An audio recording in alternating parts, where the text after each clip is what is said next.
Okay, it's 10:05. People just about to join us when we're in the middle of the process. So I'm finna share screen. What about people that come to your normal group that been coming on a regular group? Is there somebody in that other room? Uh, the people that normally come on my regular meeting, they have to register just like everyone else. Uh, Right. But is there somebody at that link to direct them over here if they get lost? yeah, yeah, uh-huh, Mhm. yeah. All that's taken care of. I did two things. I pulled up a screen on another computer. So as they join Oh, the you can. meeting, they will see that flyer saying register here, making them aware. I see you. All right, so finna get into the reads. First, I want to welcome everyone for this reentry circle. My name is Kofi Benny Lee, founder of NAFI. NAFI is the National Alliance for the Empowerment of the Formerly Incarcerated. We are a community-based organization to provide positive alternative for formerly incarcerated men and women, as well as youth that are returning back to our community from jails and prisons background that may run into barriers trying to seek employment, housing, or whatever. So we're going to start this meeting with a moment of silence to reflect on our nation, the state of our nation, and we're going to have a moment of silence for those loved ones that are behind these walls of fake facade of justice and democracy, and for those that's out here in the community that's suffering from the loss of loved ones through this COVID. So let's just take a moment of silence, reflect on our people, our nation. Have that moment of silence, please.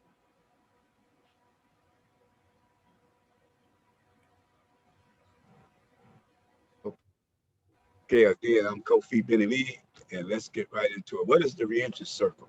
The Reentry Circle is a self-help group designed to give support to formerly incarcerated convicted men and women that have a desire for a transformation from lives of crime, drug addiction, and gang affiliation.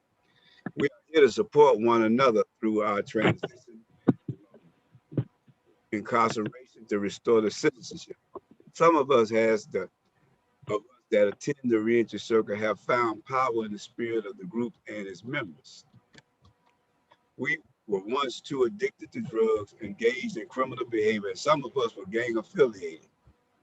Through the reentry circle, we have moved to become productive members of our families and our communities.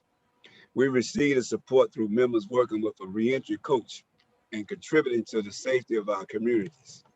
The Reentry Circle is a safe place for the formerly incarcerated man and woman to seek support through times of frustration, unemployment, and when confronted with barriers that sometimes result in using drugs, committing crimes, gang affiliation, and ultimately relapse and recidivism. Through the reentry circle and the support of a reentry coach, some of us have broken the cycle of prison parole back to prison syndrome. The reentry circle has empowered us with a new belief that we can refrain from a life of crime, drugs, and gangs to build new and healthy and trusting relationship with our families and community.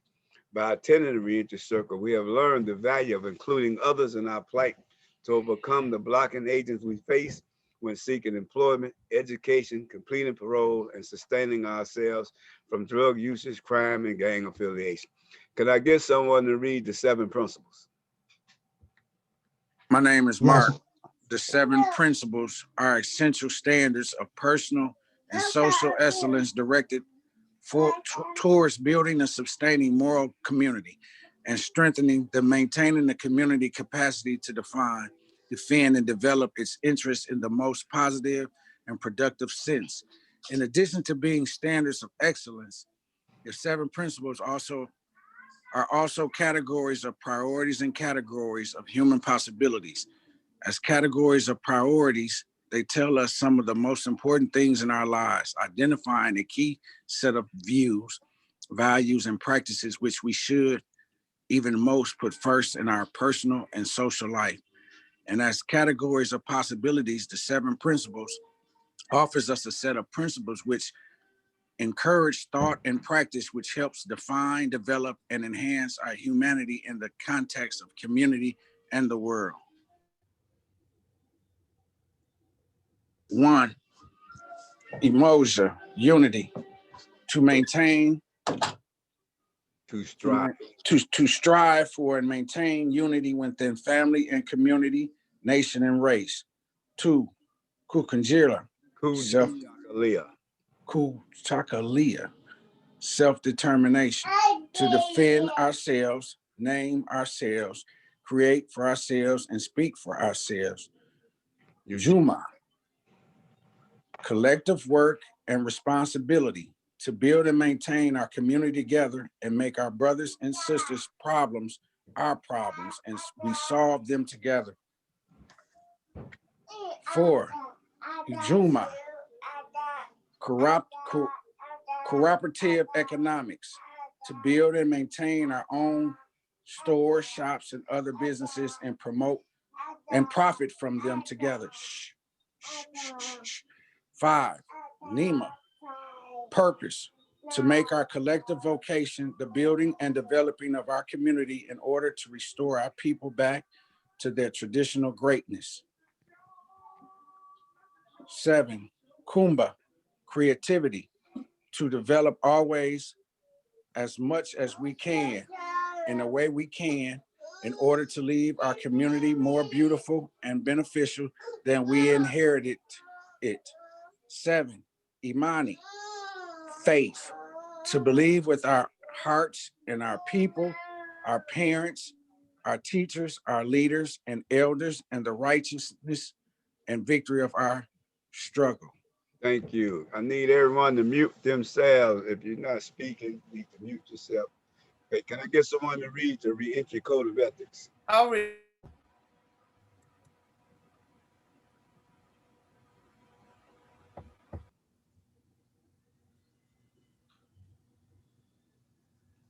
I believe she's on mute. Go ahead.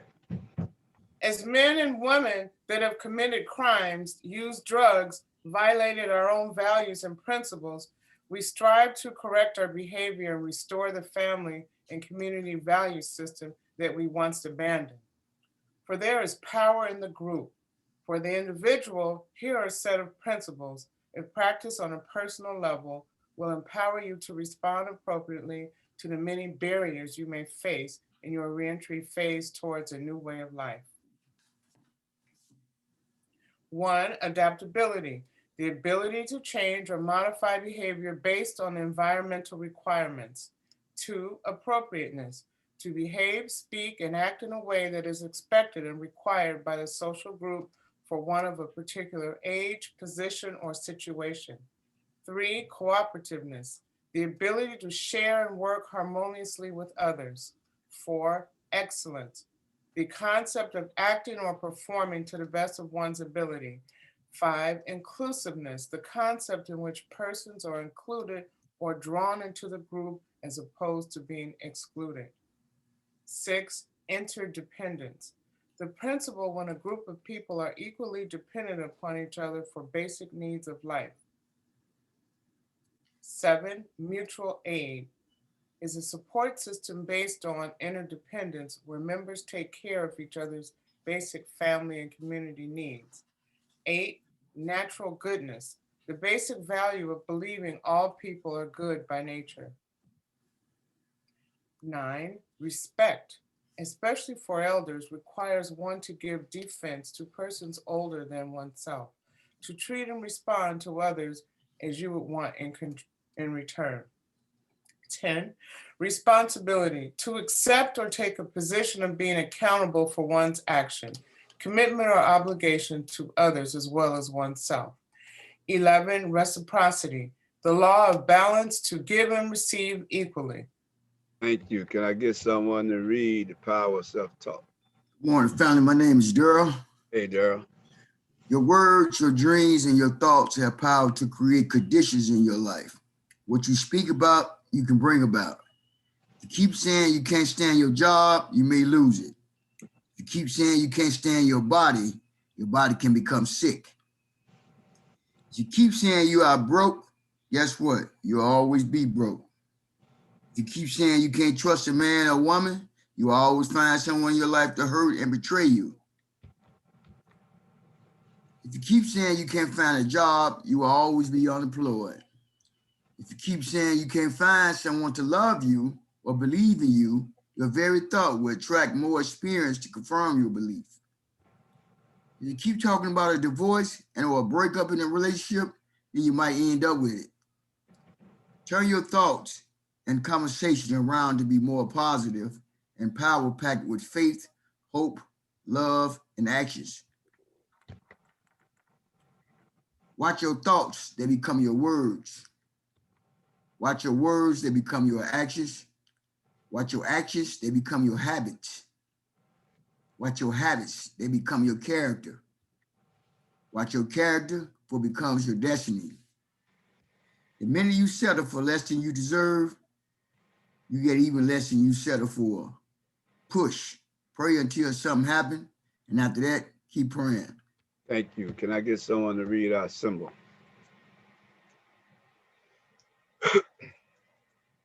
I can read it.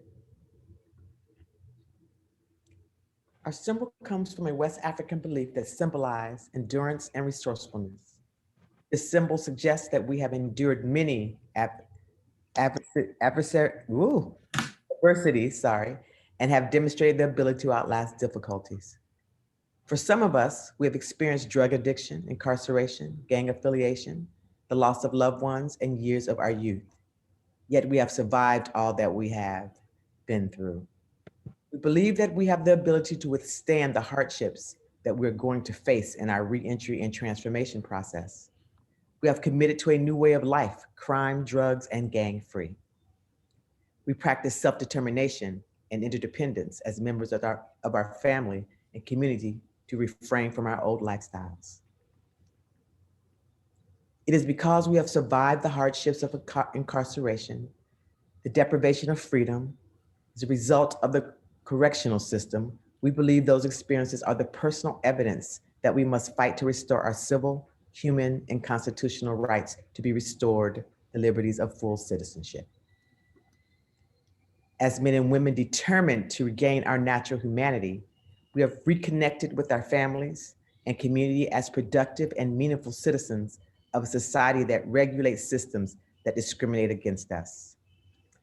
So as we have walked back into a world in which we let defeat us, with a new belief in the essence of this symbol, we can endure the collateral consequences that we face in our journey into re-entry.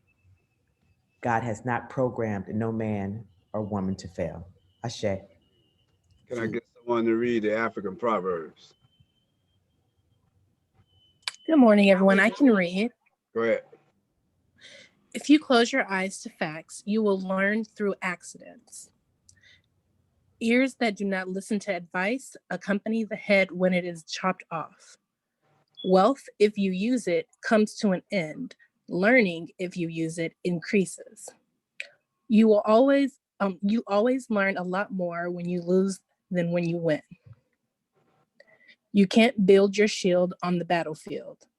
Only a fool tests the depths of a river with both feet.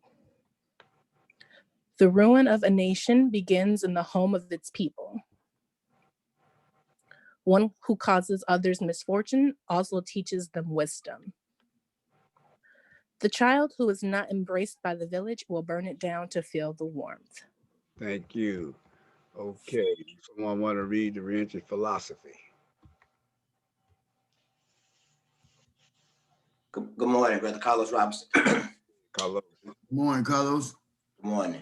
Together, we travel in search of ourselves, no longer chasing illusions beyond our grasp. Using distorted images of what a man, woman should be, we have traveled a road of bondage, our bodies in jail and our souls in hell. But now, with faith and determination, we walk back into a world in which we let defeat us. With our eyes open wide, we see the path we must take. But as men, we know we may stay humble. But with the strength of a lion and the will of an ant, we will meet and overcome all obstacles. That's for me too, yeah. Our shield against adversities will be patient, respect, and our understanding of ourselves. We will succeed in search of ourselves. Shake a hand and make a friend. Okay, I want to thank everyone for those readings. All right, at this time, if there's any reentry related announcement, this is time you can make that announcement. Meaning, if you know about a job fair going on for formerly incarcerated people, where they're doing record expungement or free training or anything that's reference to support formerly incarcerated convicted people, you can make that announcement right now.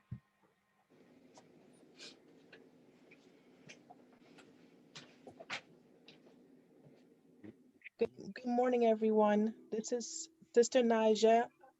Good morning. Good morning. Good morning, Nigel. I love everything about this organization and everyone on it. I learned about it early, so actually I'm still not presentable, so please forgive me. That's why I'm on mute. But I did want to just acknowledge and let everyone know what I was doing in hopes that there will be some support from the organization. But for over nearly about 10 years, I have been working with a lot of men in the community. I come from Queens, New York, in the Southeast Queens area of New York, and I publish uh, one of the only publications specifically designed for men and women who are in reentry. And what I do is I compile a lot of businesses and organizations and agencies and lawyers who help our brothers and sisters who are incarcerated, so that when they are released, they'll have some resources to go, opposed to going to their grandmother's couch and not having anywhere to go or where to go, what direction to go to. So I publish this magazine. If you guys want to know more about it and get in contact with me, I'll be more than happy to work with you, collaborate with you, partner with you, um, and just continue growing and building our brothers and sisters who are incarcerated, as well as educating and empowering those who are recently released. The name of the publication is called Thoughts Magazine. You can check us out online if you are near your computer right now. You can go to thoughts-magazine.com. You can also go to my organization's called Young Men Strong. You can go to youngmenstrong.com to find further information as well. I'll put my information in the chat. And if you guys are interested in partnering with me and working with me, I'll be more than happy to do so. Thank you so much for the opportunity. Thank you. Any other announcements? Thank you for doing this again. I got the opportunity to join you today. I actually work with Niger. I forwarded her the email in regards to joining because I know this is what she does. And we just actually partnered, her, myself, and another organization. She wanted 100 kits for men and 100 kits for women who were formerly incarcerated. And so we were able to do that last week. The organization up here in Dutchess County, New York, she ordered the kit. She says, Cicely, you need them? Okay, by Friday, you'll have them. By Thursday, I got the phone call saying, Cicely, do you have a van? I said, no, I don't. She says, don't worry, I have a van. And she drove them from Dutchess County down to Queens, for some of you who are in the New York area, you know. And they actually ended up, I think, meeting in New Jersey. And we supplied those care packs for formerly incarcerated men and women. So we can do these things through collaboration. And I also want to share, I have both a for-profit and a non-profit business. And what I am offering is that any formerly incarcerated person, they can go through something that I've designed called the 16 strategic steps. And so it helps one connect to oneself, some of the things I saw written in those words before, and it helps them to understand how they must organize themselves, how to present themselves, and how to sort of let go of the past and be able to move forward. So my business is called regardforvirtues.com, REGARD, the number 4 virtues, VIRTUES.com. And so yes, so I'm available. I will put my information down in the chat box, and you may reach out to me. So thank you. Thank you. All right. Any other announcements? Okay, again, I'm Kofi Benny Lee, founder of NAFI. Two things we got going on. One is we're trying to get some energy behind State Representative Camille Lilly. She's trying to get a bill passed here in Illinois that after 5 years, formerly incarcerated convicted people can move to protected class status. What that means is that, based on the 13th Amendment of the United States Constitution, that suggests no person of U.S. citizenship should be subject to slavery or indentured servitude unless otherwise convicted of a crime. What that means is once you become convicted of a crime, it puts you in like 3/5 citizenship status. For example, I've been out of prison 36 years, but there's over 80 licenses in Illinois that I can't even apply for because of my conviction. These are called collateral consequences. Really, they social disabilities to disable us from full citizenship. For example, I got a master's degree. I'm a professor at a university. I'm a homeowner.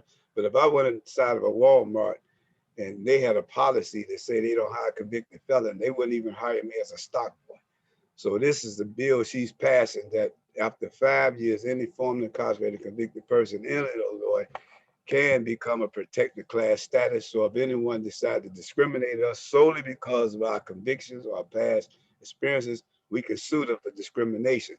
As of now, anyone can deny us employment, housing, or any other benefits only because of our convictions, and we have no leverage to retaliate because of that 13th Amendment. It gives them the right to set policies. So this is what this bill is about. We're trying to push this nationally. We're part of a national organization, and this is the website, Formerly Incarcerated Convicted Peoples and Family Movement, right? Where we come together, maybe 38 states that are all formerly incarcerated convicted people to support one another. If they got a success in their state, like for example, in California, they were successful in banning the box in the state of California, meaning that when you go for a job, that question on the application, have you ever been convicted of a crime, that was banned. It's illegal to have it on there. Our state rep, Sean Ford, tried to hear it once. He was failed at it. But when we connected him and others, legislators here with the legislators in California, they showed them how they were successful. And the formerly incarcerated people in California got with us and showed us what we needed to do to support that. And so now ban the box is illegal. It's here in Illinois where now it's illegal for a company to have that question on the box, because what happens when you check that box, people can just throw your application in the box and you never get a chance for an interview. So that's the purpose of moving the box, at least give you a chance for an interview. So those are just some things we're working on. If we don't have any other announcements at this time, I'm gonna turn this over to Dr. Obari, and he's gonna lead us in our today's discussion. Fuck. Someone had a comment? Okay, now go ahead. Yeah, Alan Love. That's quite interesting, Benny. There's a question that came to my mind. Of course, I'm a formerly incarcerated individual, and I have experienced that. However, I've overcome it. However, it still has a tendency to rise its head. And when you were talking about the box and it being banned through laws on applications, what about the process of background checking once an individual may have gone through the initial process of application? What about when background checks are used to disenfranchise or to take a person out of the pool of potential employee? Okay, that's a good point, and I want to be real quick with it. Banning the box is important because as long as that question is on the application, you never really get a chance to go to the interview. Right? Correct. Now the box is moved, now you at least get a chance when they look at your resume, your background, they will at least give you an interview. So now what we do at NAFI, we train formerly incarcerated and convicted people how to be comfortable in the interview, because that's a traumatic experience. When you're in an interview and they say we do background checks, that's trauma for a formerly incarcerated convicted person, because they might like me as a person and appreciate my skills, but they may have issues with convicted felons. So what we train people is how do you go into that interview with some confidence? One, we educate them on how to educate the employer on the incentives if they hire them. Like here in Illinois, if a company hire a convicted felon, that company can get a tax break. Also, if that company hire a convicted felon, that convicted felon is qualified for a fidelity bond, meaning they're insured. If they steal out the company, break something or what have you, the company won't take a loss because the convicted felon is insured. All those incentives take away the fear from the employer hiring a convicted felon. And like if a convicted felon want to work in a hospital, normally they don't hire a convicted felon. But you can earn what you call a medical disability waiver, where hospitals will hire you with a conviction.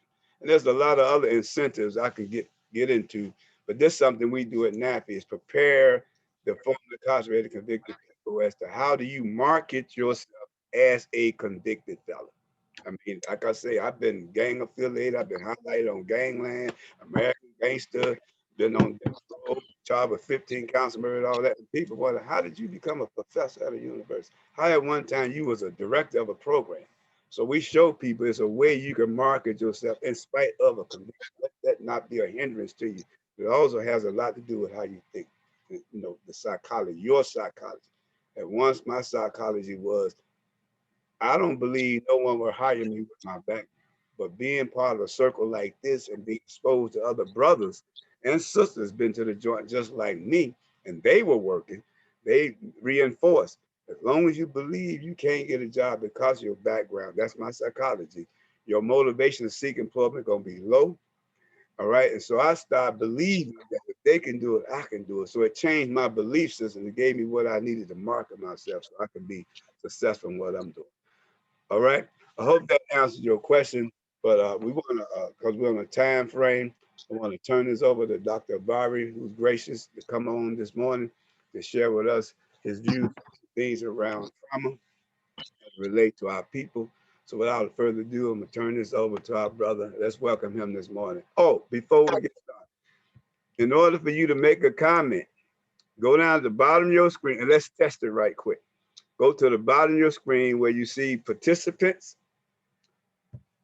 hit it, and that box gonna show up with all those names. And at the very bottom of that box, to your right, you're gonna see 3 little dots and it say raise hand.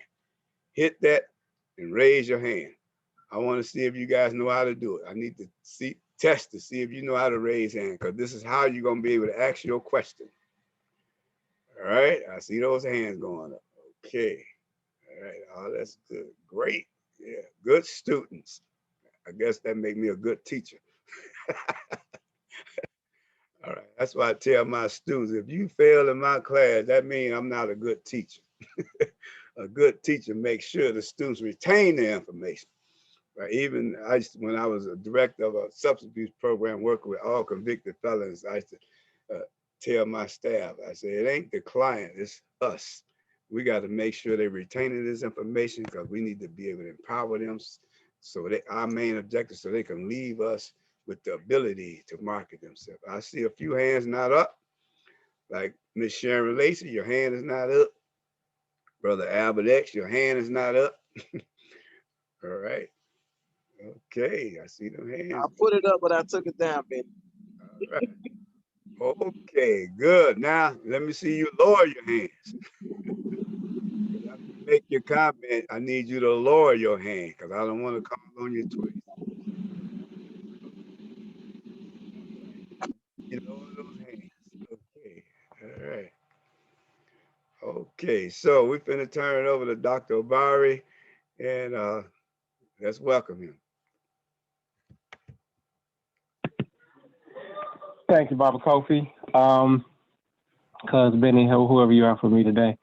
I appreciate you. I'm gracious for you for allowing us to join your circle. If people have not been clear yet, this is a regular support circle that Benny Lee and the organization does every Saturday, and they've allowed us to participate today. And my hope is that we add value, that we participate as supporters, and that we can try to find ways to collaborate, to combine our resources. We got people from all over the country on this call. So this is not a spectator meeting. This is not there's no audience here. We are all here engaged to help support you, your organization, and formerly incarcerated brothers and sisters best we can. For those of you that do not know, my name is Obari Cartman. I am representing today the organization, Chicago Association of Black Psychologists, currently the president of that organization, and was asked to come speak today about cultural trauma. And prepared a couple of slides, going to share some things around how we in the field talk about trauma. There's a lot of talk about trauma-informed therapy and those kind of things, but we very specifically look at this conversation from an African-centered lens, looking at intergenerational trauma from a cultural perspective. So we wanted to share some of those thoughts, those ideas, and really hopefully engage the conversation. Our expertise is mental health and identity. I spend a lot of time doing work with young Black men in particular. Spend some time working in juvenile detention centers and a little bit in prisons. But that is not my area of expertise, which is why I'm really excited about this collaboration. So I'll share what I know, share some things that I'm thinking, there's questions that I'm having, and we can engage in the conversation. There's a bunch of brothers and sisters that can have expertise in this, in their body, in their research, right, around what it means to be incarcerated, what it means to be a victim of this system in that way. What does it mean to look at the parallels between the cultural traumas that we endured during slavery and the continued cultural traumas and attacks that are continuing to happen through incarceration, that the state is continuing to sponsor for the reasons that, you could argue it always has, for control, for capital, for domination. And that we, as African people, we powerful enough to turn this around, and it has to happen through collaboration, through using our best minds, our best hearts and spirits to come together to change this. So that is my intention. I'm going to share a couple of things. I said too much. I actually wanted to make sure I began a proper protocol, just like the organization does, by acknowledging ancestors with the cause of moment of silence and starting with African proverbs and principles. So before I say another word, I would like to ask for the permission of my elders to begin this presentation. You got permission, brother. I guess I'm your elder. I'm 66 years old. You got 3 more grades than me. You still look good, though. Just 3 more, so that counts. They're important. They properly placed 3. Let me share my screen. You got to unshare your screen, Kofi. It looks like you did, though. It's telling me 1 participant can share at a time. I think it's okay. Let me know if y'all can see what I can see. We see it. Okay.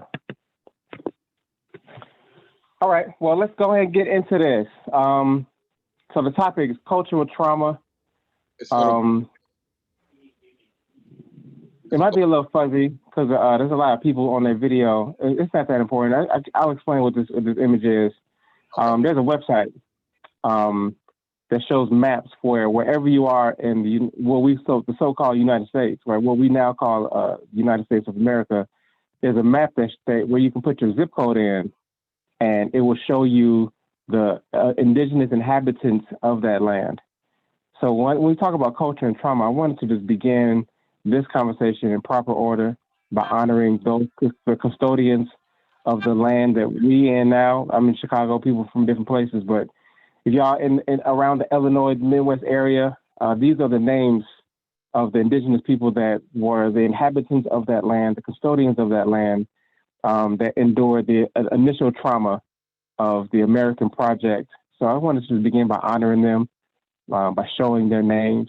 The Kickapoo people, Peoria people, the Potawatomi people, the Miami people, in what we now call Chicago or Illinois. The erasure of those names, of that language, of those words, of those people is a part of this conversation of what does it mean to endure a cultural trauma as a people, not as an individual, but as a collective cultural trauma is what I want to present on today. And just talk about what that looks like. So, I've got a bunch of images, some music, and some sounds. And, I'm going to use culture as I demonstrate some of the questions that I wanted to speak on. But this is, there's a lot of conversation about racial trauma, especially now after 2020 and the George Floyd's and the new awakening of wokeness. The people are talking a lot more about racial trauma, and it is my position that the racial trauma, the race-based incidents, the race-based attacks, the race-based subjugation, the mechanism through which that has occurred for centuries has been through culture. So my argument today is that cultural trauma is the way that racial trauma is enacted. And this image, again, honoring the indigenous people of this land, this is just what that looks like. I could end here, right? This is just the visual depiction of what does it mean to take a people from who they were, how they created family structures, how they worshiped, how they had relationships with the land, what their values and principles were, what they ate, how they entertained themselves, what their songs and their dance was. What does it mean to come to a people and erase that with a version of a product that, under the guise of improvement, under the guise of, the parallels of incarceration, under the guise of correction systems, under the guise of rehabilitation, what does it mean to remove someone's worldview and way of life? And what do we lose in that process? What are the medicines and the power embedded in culture that we as African people, as indigenous people, need to reconnect to in order to turn the tides of the traumas that we have faced for generations? And those images are not far from what I see here happen. This organization came to my awareness maybe about 2 years ago when Jay-Z came to the city and got some money from the NFL and gave that money away to a couple of nonprofits. And I wanted to see who those nonprofits were that was getting the money from the NFL, from Jay-Z's, and what they were doing with that money. And this is what I found from the CEO of that club, the Crushers Club, as it was called. And that process of her proudly cutting the locks off of her participants, of shaping their identity, their culture, their presentation to fit within the corporate sort of capitalist production of America. There's things that are lost along the way, and I wanted to look at that. And it's important to me as I reflect on this to think about why there's no side-by-side images of African American cultural trauma in the way that I presented the indigenous Americans. Indigenous so-called Americans. I think that's offensive to call them indigenous Americans, right? But the trauma, the cultural trauma that we endured does not allow for a before and after picture of the Africans that ended up in what we call the Americas now, because that trauma happened before we got here. So along the way, the Ma'afa, the Middle Passage, the transatlantic slave trade, all the horrors and traumas that were inflicted, that it happened so deep and so thoroughly that by the time our ancestors that we descended from got here, that they were already stripped of, removed of a lot of the elements, the dress, the song, even in some ways the language of our indigenous culture. And so we start here as a product. Like we start here, traumatized from the moment we land on this place. So there's no way to even, depict that in a visual form. And there's a clip I want to show just to represent that in reverse. This is Sam Jackson going back to reclaim those cultural elements in a documentary he put out, I think last year. I'm just going to play just a clip of that. This is how the Benga pass on their story to the new generation. And now to me, a lost son returned.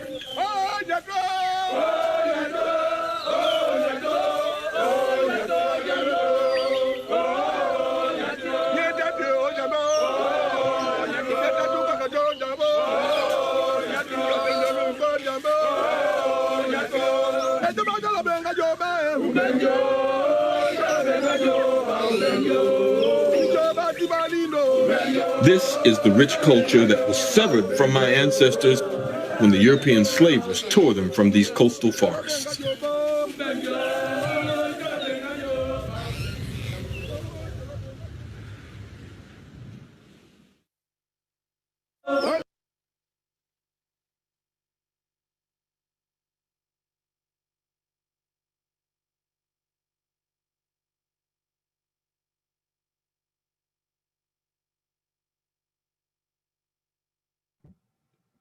We can't hear you. Okay. Just say the same thing. Go ahead.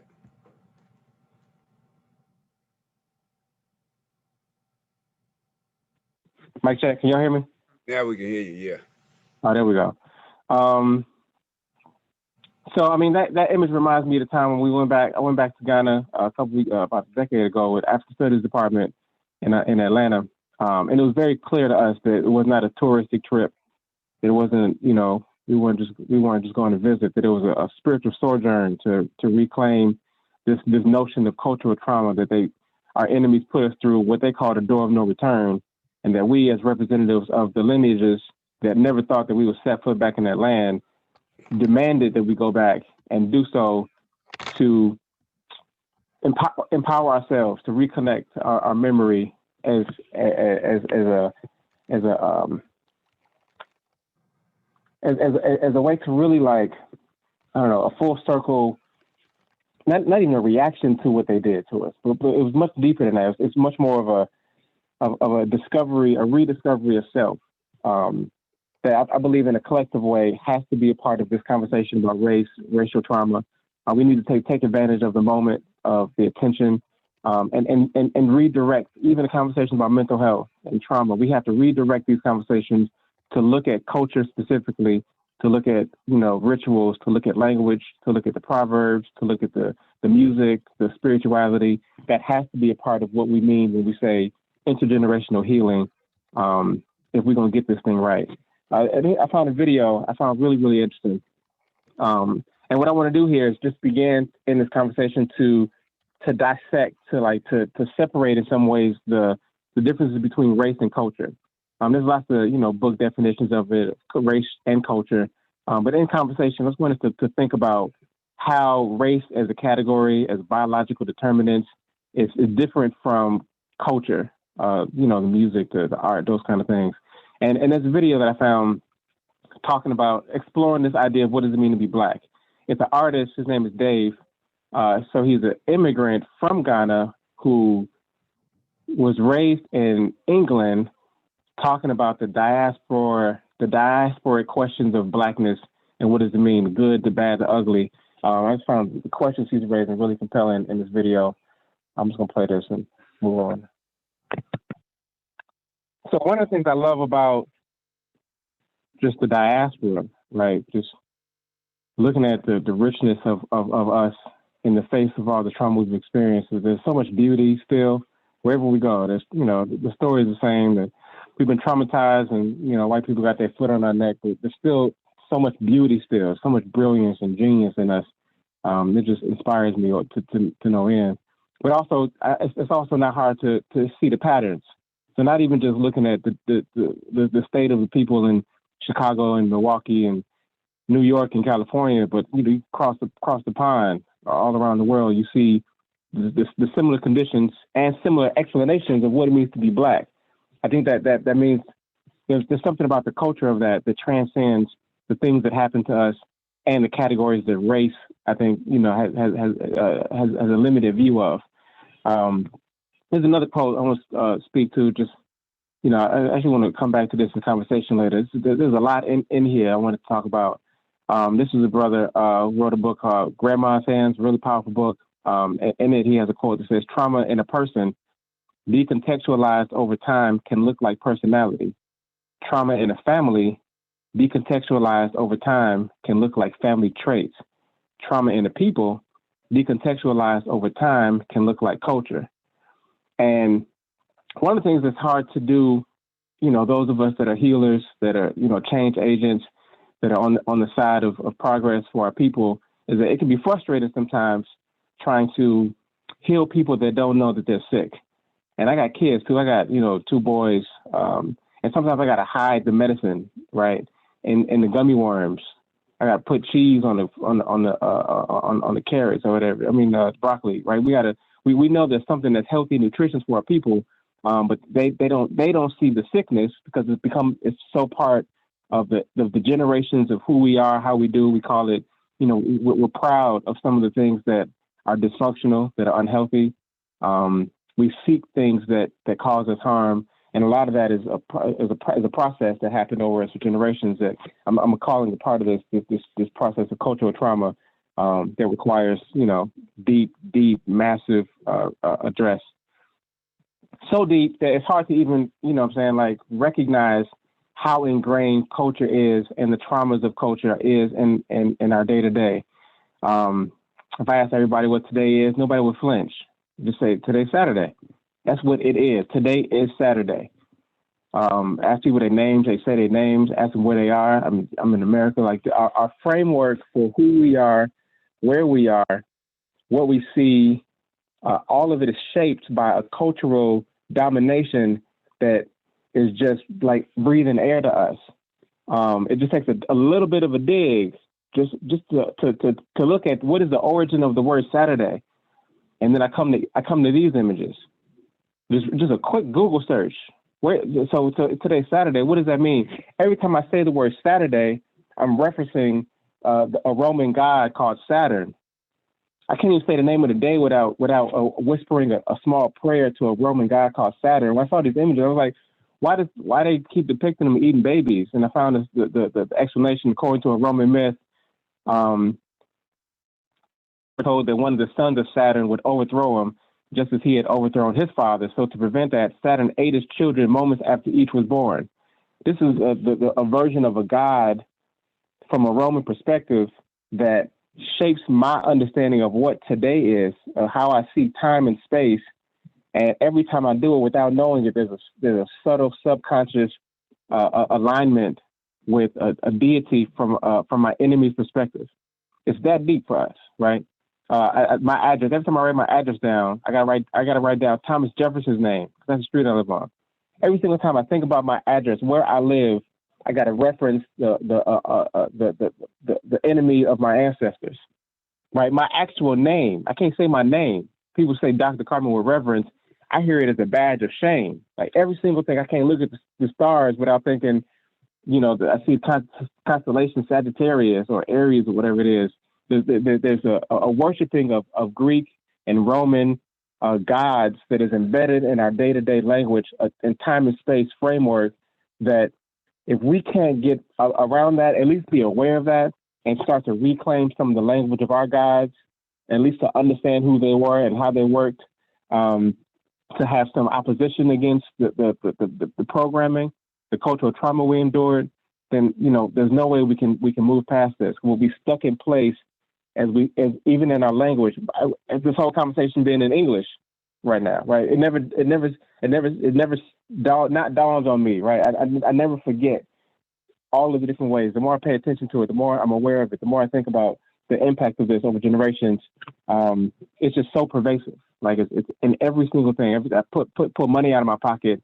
There's tiny little I can't pull money out of my pocket and buy food for my children without looking at George Washington's face or Andrew. I can't escape the inundation of the white domination spiritually, mentally, socially, economically, and that is the world we're in. And it didn't happen overnight. It's talking generations of cultural trauma to get us to a place where, the question of who we are, where we are, why we are, has to be extracted from the things that happen to us by our enemy. A great scholar, John Henry Clark, explains it in a way much better than I can. I'm going to let him speak on this for a moment. My name is Joanna C., and I'm actually question to Mr. Clark. I want to know what happened to the so-called Negro culture in America. The most tragic destruction of African culture was the destruction of the African culture brought to these shores, brought to America's shores. Now, the first thing they did was to forbid the drum, forbid all African ceremony, forbid African origins, literally to destroy a people in such a manner that they had to be remade in American image. This was not exactly true in the West Indies. It was slavery, no mistake about it. But because it was on and on, many of the Africans could communicate with each other and maintain some of the African culture, while in the United States it was impossible, because as they arrived, mother, brother, sister split up and they went in opposite directions. Then they were resold. They might have been resold within a matter of days after they were sold the last time. So it was difficult for relatives to keep track of each other. And it was difficult for a continuity to be maintained in African culture. This was the beginning of the fragmenting of our family in this country. It was also the beginning of the demeaning and the negation of the masculinity of the black male in America. This demeaning of our culture and this reading us out of the commentary of human history has left deep psychological scars. What we are trying to do now is a massive job of rebuilding the inside, the spirit, the hopes, the history, the culture of a people. We're trying to restore those values that have been taken away. And we're trying to get across to black youth that they have a part to play in the making of a new world. They have the imagination, they have the energy. You must first restore that part of yourself that has been negated by oppression. It is as essential to you as bread and water. It is part of the food that must feed your spirit in the world of tomorrow. And it is part of what you will have to transfer to your children.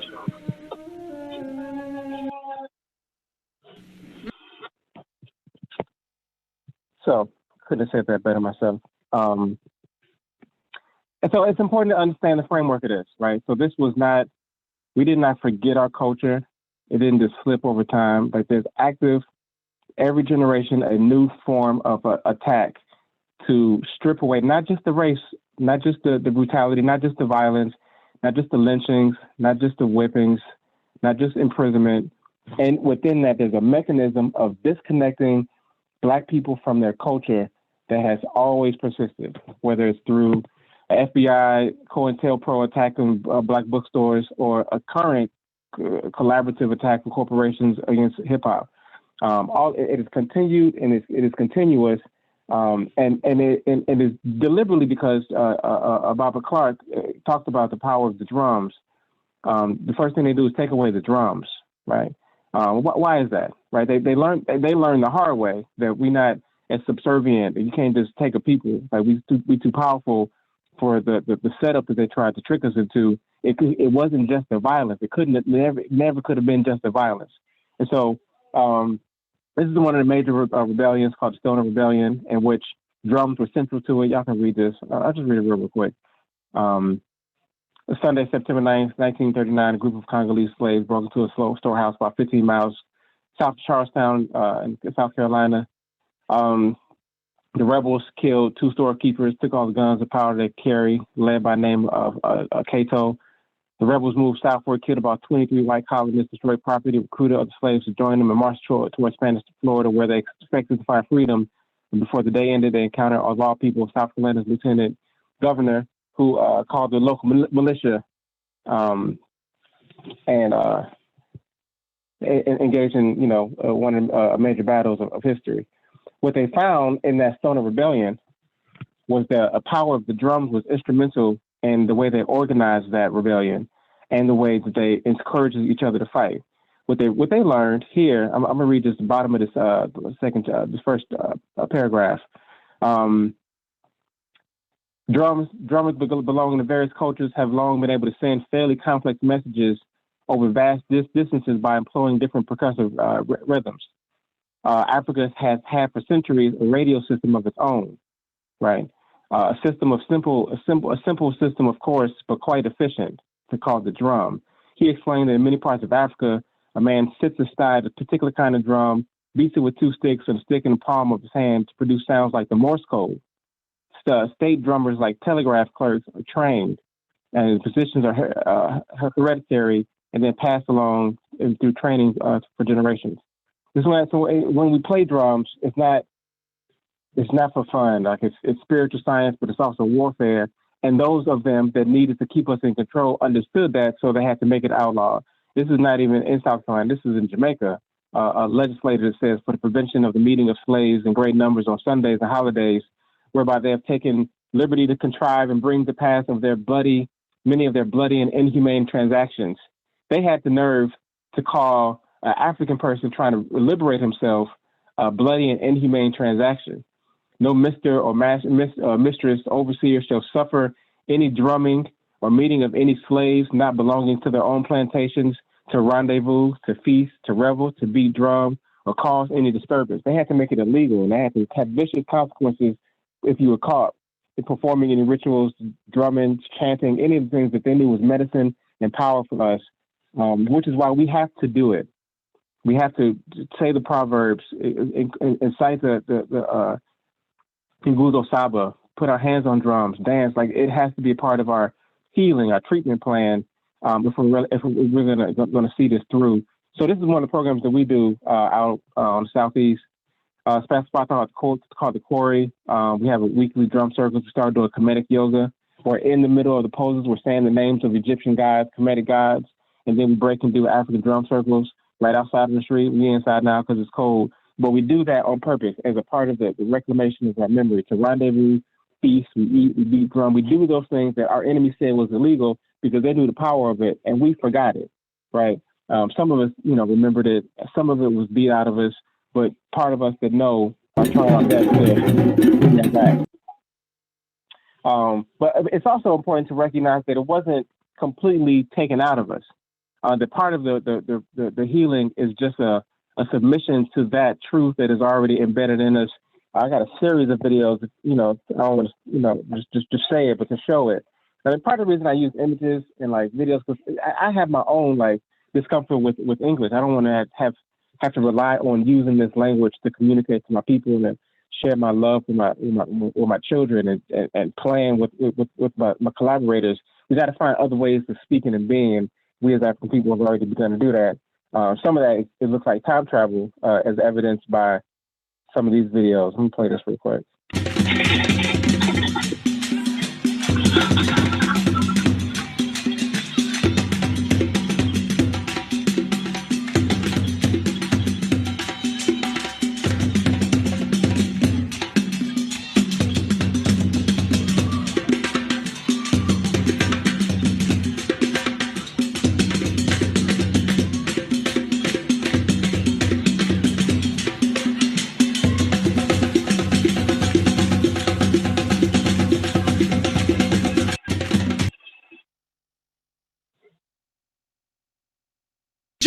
We about to get it juking. We about to get it juking. We about to get it juking. We about to get it juking. We about to get it juking. We about to get it juking. So girls hit the flow. Girls hit the flow. Girls hit the flow. Girls hit the flow. Girls hit the flow. Girls hit the flow.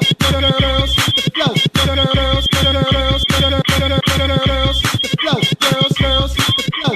We about to get it juking. We about to get it juking. We about to get it juking. We about to get it juking. We about to get it juking. Juking.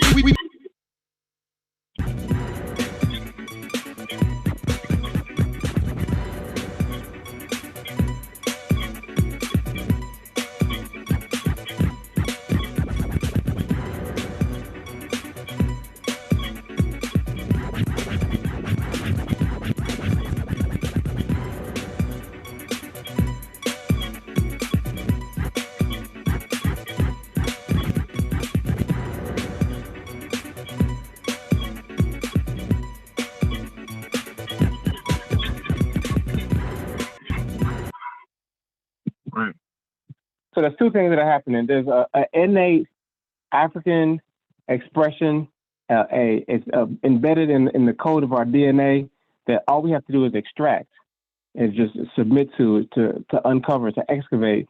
And then on top of that, there is a psychological sort of a more conscious, deliberate thing that we need to do to recover our memory. And and reframe the way that they have used language to continue to, in our own minds, subjugate and discredit the power of African things and people and culture that gets internalized in senses of self value and worth. This image is me and Bob Latiba in Chicago, downtown Millennium Park, playing with an orchestra. And I had this experience a bunch of times. So after the program came out, people were surprised that I had a doctor because they could not merge these two things in their mind. What they saw as a elementary, as a basic, as a rooted, as a primitive art form, combined with this sort of scholarly association. Like it didn't make sense to me. They were like, I never met anybody.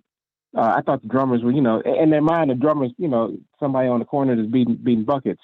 They don't recognize that is high spiritual science when they're doing that because they don't even have that framework.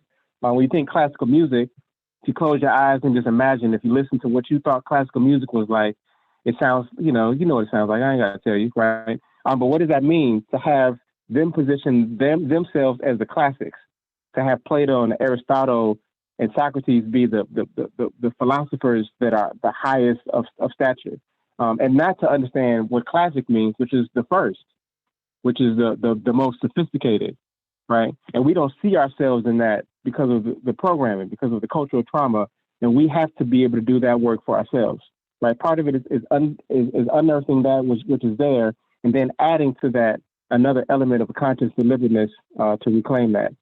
As I said, the word primitive.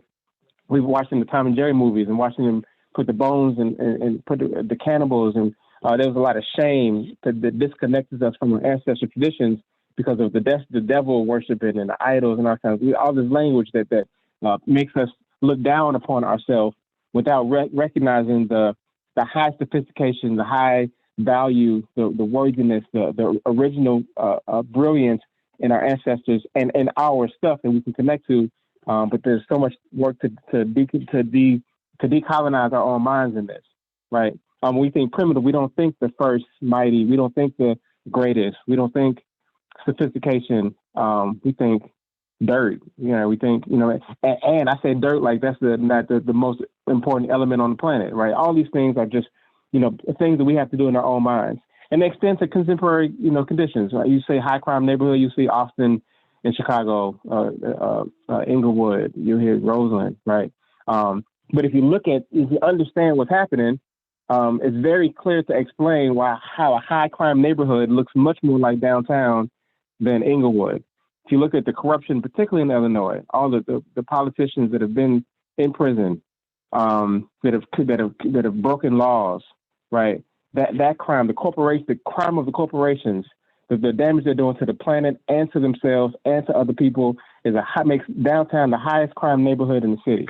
Gang violence. We say gang violence, we automatically have a picture of what that looks like in our brain.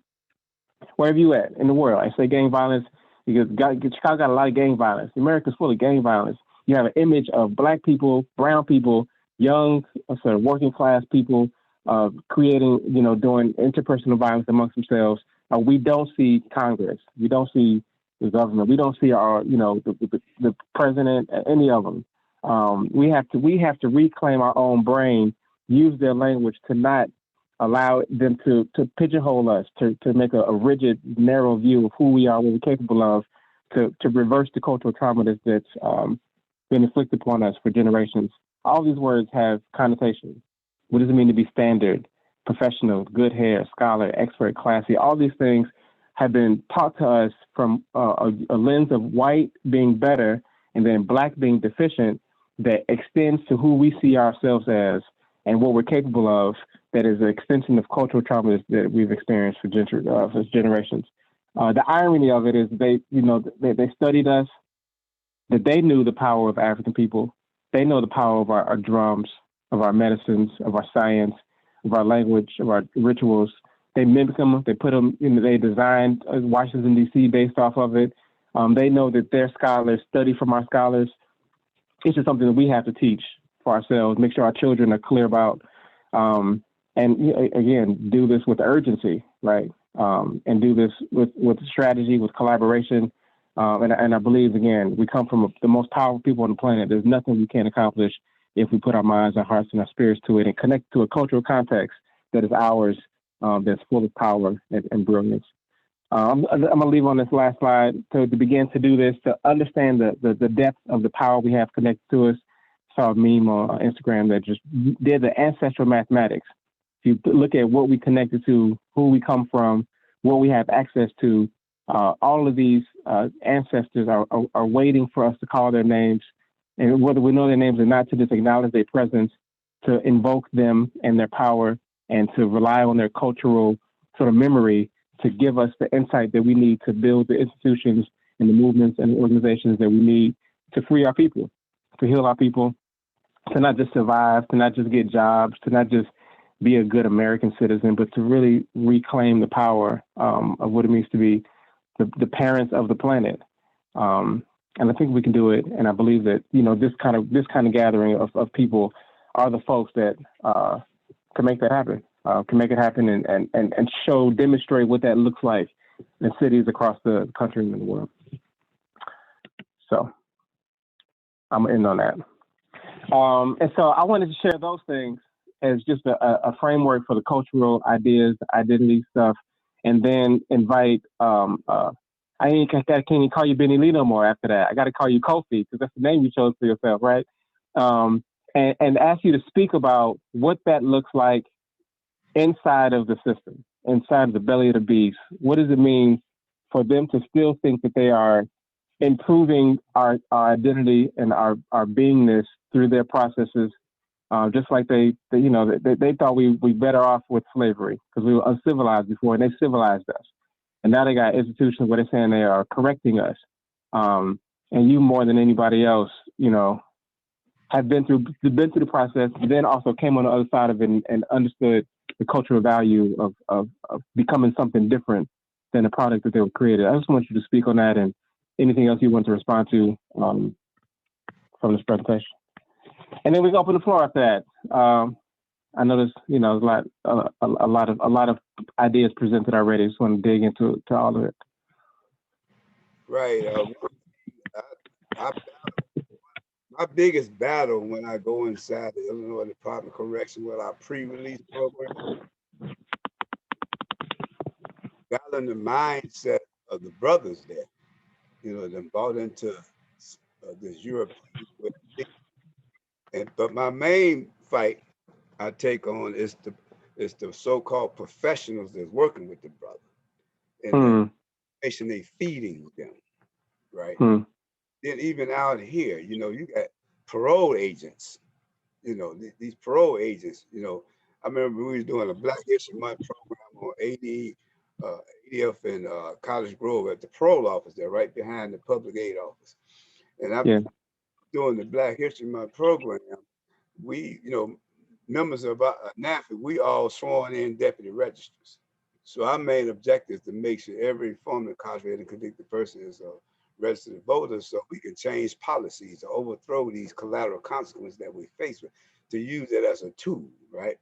And so when we registered them brothers to vote, they were afraid to allow us to register them to vote because their parole agents told them if they registered to vote, they would be violated and sent back to prison because of purity.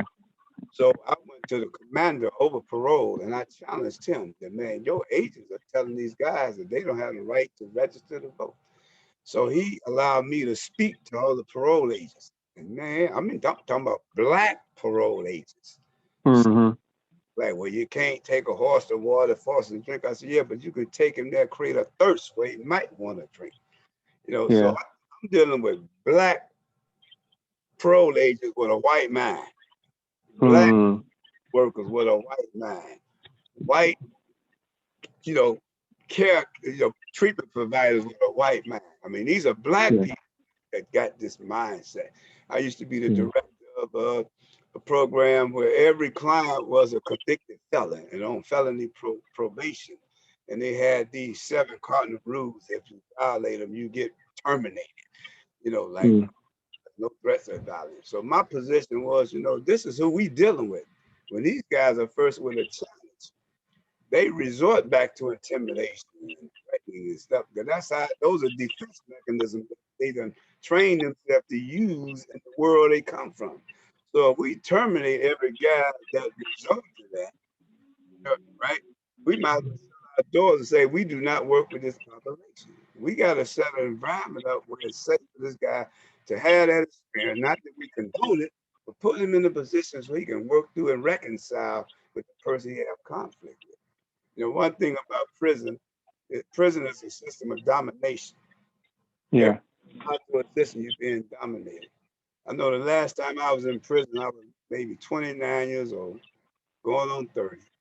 And I was a gang leader, so I had to be conscious of the mob I was part of. I need to know how many vice lords was in this house, how many vice lords we got working in the kitchen, we got any vice lords working in the commons.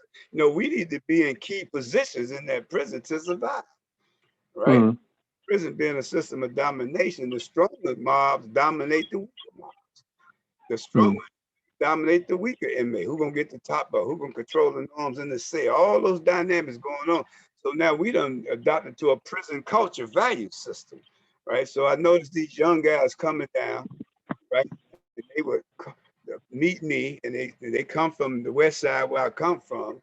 And as I talk to them, these are the sons of girls I went to grammar school with. And so go home, and they would tell their mamas and their grandmamas that they met me.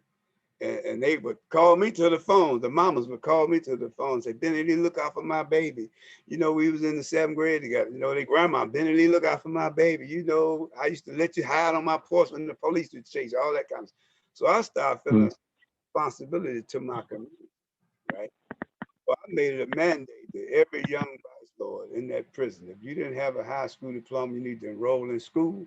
If you have one, take up a trade. We as vice lords took an oath that we serve our time constructively so that upon our release, we become a more productive member of our community. So I was pushing that, but I ran into conflict with older vice lords, right? That wanted to still exploit these young brothers, put them up with shanks and own security and all that. I said, hold up, man, wait a minute. We done did all, because see, we done spent all our 20s behind this wall. I would die down here before I let this generation behind us go through what we've been through, right? So we found that there was only 80 slots for people to go to school in the maximum security prison state at the time. So I challenged the administration that they need to broaden that, right? And so now I'm telling they didn't want to adjust. So I told every vice lord, look, don't nobody sweep a floor, mop a gallery, work in the kitchen. We're going to withdraw our labor. So Larry Hoover said no GD's going to do it. Lord Gino said no Latin King's going to do it. So now they had to pull officers from other prisons to cook for us, clean up behind us. And I'm telling brother, let the officers do their job. Don't agitate them, right? So now the warden wanted to talk. I said, we ain't going to no administration building. We're going to have a town hall meeting right here in this cell house where everybody can hear this. Right? And so I was sharing with the warden. I said, look, man, the community we come from is bad enough. We were limited opportunities for school. We run into police brutality, our Fourth Amendment rights being violated, and we end up here. I said, now here we are in this prison, right? Supposed to be rehabilitated, the same condition we were faced with in our community. We faced here. You got a slot for 80 people to go to school with over 2,000 inmates. You only got 110 jobs for only 2,000. And so we leave in prison ill prepared to function out there. And that's why we recidivate and come back here. So they figured, well, I was the ringleader. So they put me in segregation to isolate me from everybody, right? That's the worst thing he could have did. Because when I was in that cell, the guy that was there before me left Malcolm X's autobiography on the bunk. I'd heard of Malcolm X, but I ain't know too much about Malcolm. I took that book and threw it in the corner. And man, after being in SEG for maybe 3 months, I pulled that book and turned right to the page where Malcolm was frustrated because he couldn't comprehend what he was reading. And he picked up a dictionary and studied from A to Z. And that impressed me. I grabbed me a dictionary, started studying the dictionary. I started calling down the guy, hey man, who got this? The first book I read was Playing the Planet by Don Lee, who's now known as Hakeem Buddha. That raised my awareness. That's when I first got introduced to the 7 principles in Nguzo Saba. Then I wrote Destruction of Black Civilization by Chancellor Williams. So when I came out of segregation, I had a different mind. When I came out of prison, I came out with a different mind. And that's what our organization is all about, is raising aware. That's why we call the National Line for the Empowerment of the Formerly Incarcerated. And that's the battle, man, trying to erase this European mind, or say this street mind, this street mentality. That's a slave mind, right?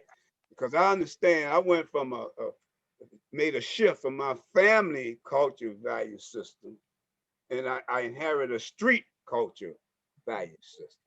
And then when I became gang affiliated, I inherited a gang culture value system. What my parents would tell me, respect the elders. The gang said, respect the chief. The family said, get a good job, good education, be something right in right. The gang said, man, get a good hustle. Let's exploit people, extort people and stuff, right? And then part of that, I ended up in prison, so I inherited a prison culture value system. But see, in a maximum security prison, you know, you paranoid. You walk through those tunnels and stay there, you got to make sure that camera turned the right way. Because somebody could turn that camera. That means when you step past the gate, somebody gonna stick you. So you got to play this side of the wall. When you hit the yard, you got to be conscious who play basketball every day, who lift weights, who jog. Because if you see a guy that normally play basketball standing by the weight pit, get on point. Something ain't right. Something in the air. He's out of place. You go in the child hall, disciples sit over there. The vice lords usually sit there. The El Rucan sit over there. The Christian brothers sit there. The Muslims sit over there. You see a Muslim brother stand over there with the GDs, you got to like, oh man, get on point. Something ain't right. So prison make you kind of paranoid. And then when you come out of here, you come out of prison, you go through a post-traumatic prison incarceration syndrome. Yeah. So how are you going to function out here with that value system that you don't learn to live by for so many years, right? And so this is our battle here. It's not the young brothers we working with is the problem, because they normal the way they think.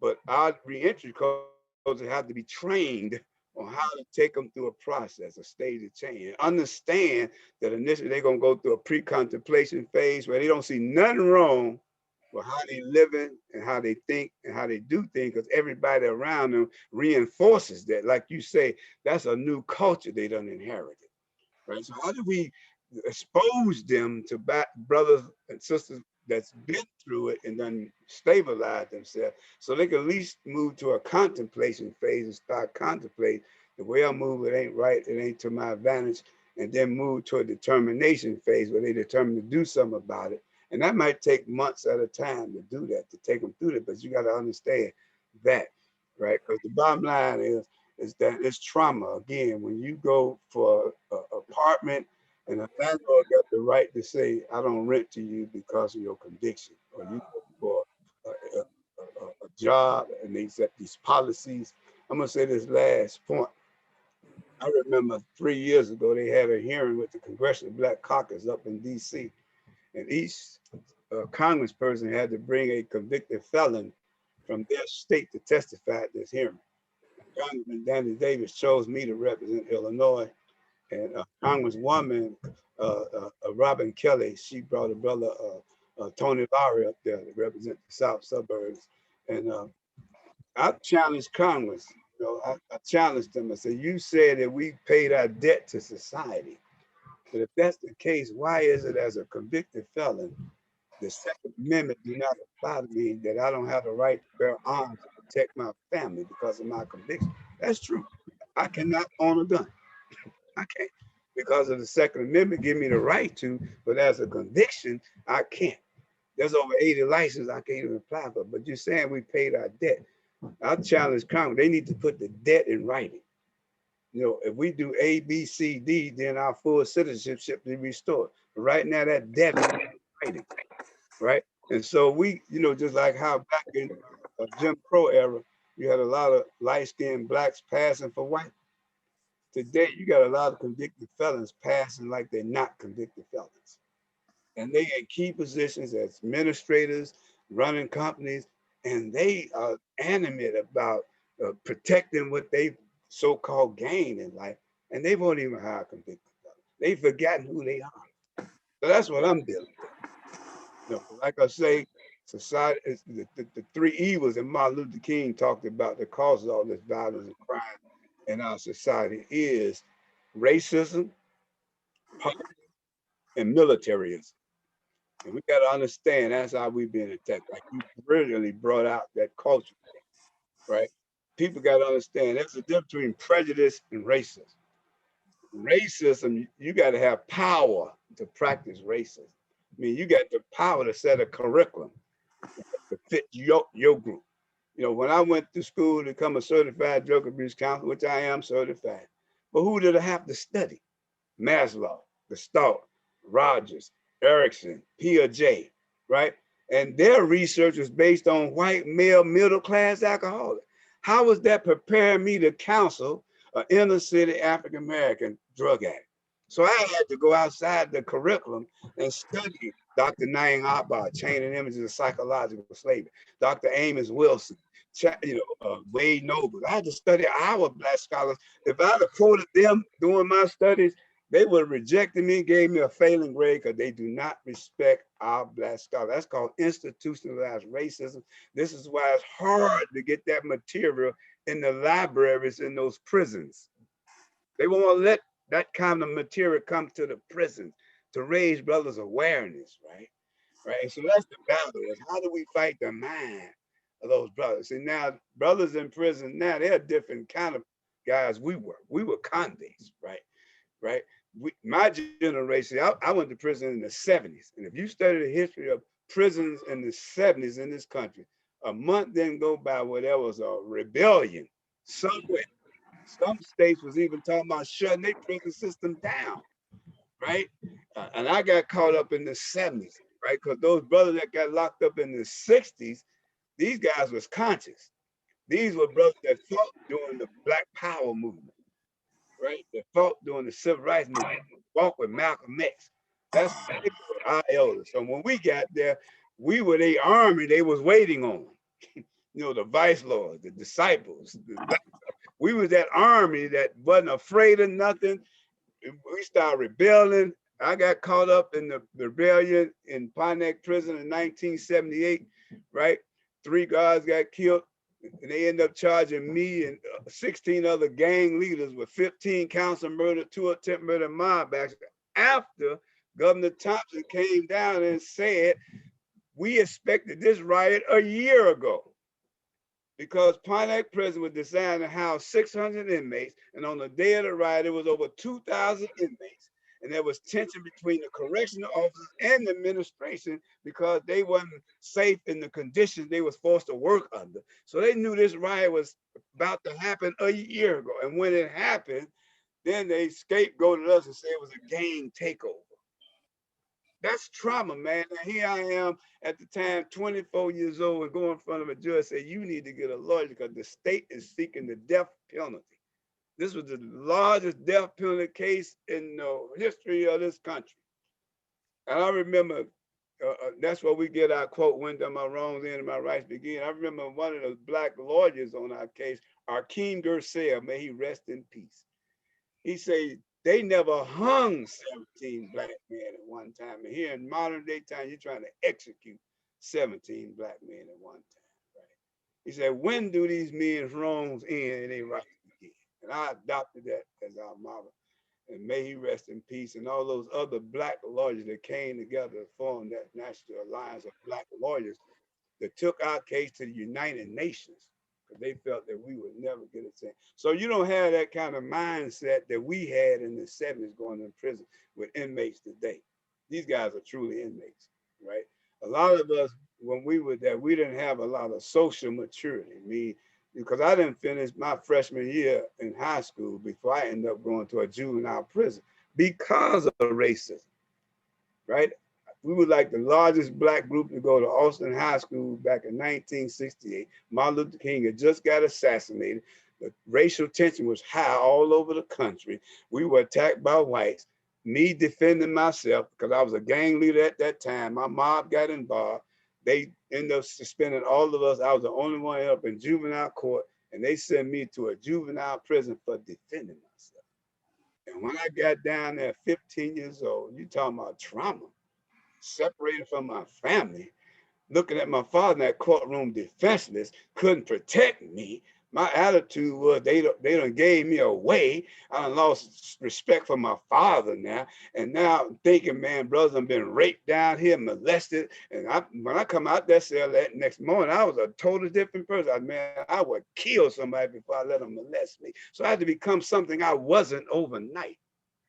And to deal with all the street gangs from the South Side, and I'm down there 15 years old, it was just defending myself, man.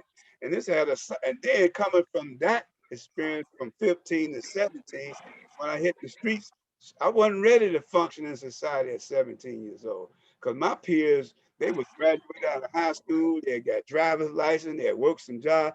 I didn't have none of that. So I couldn't compete. So I ended up in the streets. And I ended up becoming a heroin addict before I turned 18. I was in and out the jail. And then I finally went to the joint at 19. I ain't come out till I was 27. I came out ill prepared to function in society because no one prepared me. This is one of our proverbs. You can't build your shield on the battlefield. So prison can be a university, like Malcolm X turned that prison cell to a university. He was building his shield before he hit the field of the war before he come home. So he was better prepared to deal with.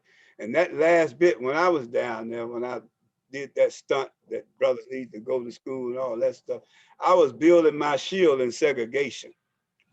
I came out with a different mind. And I tell brothers, there's a difference in serving time versus making time serve you.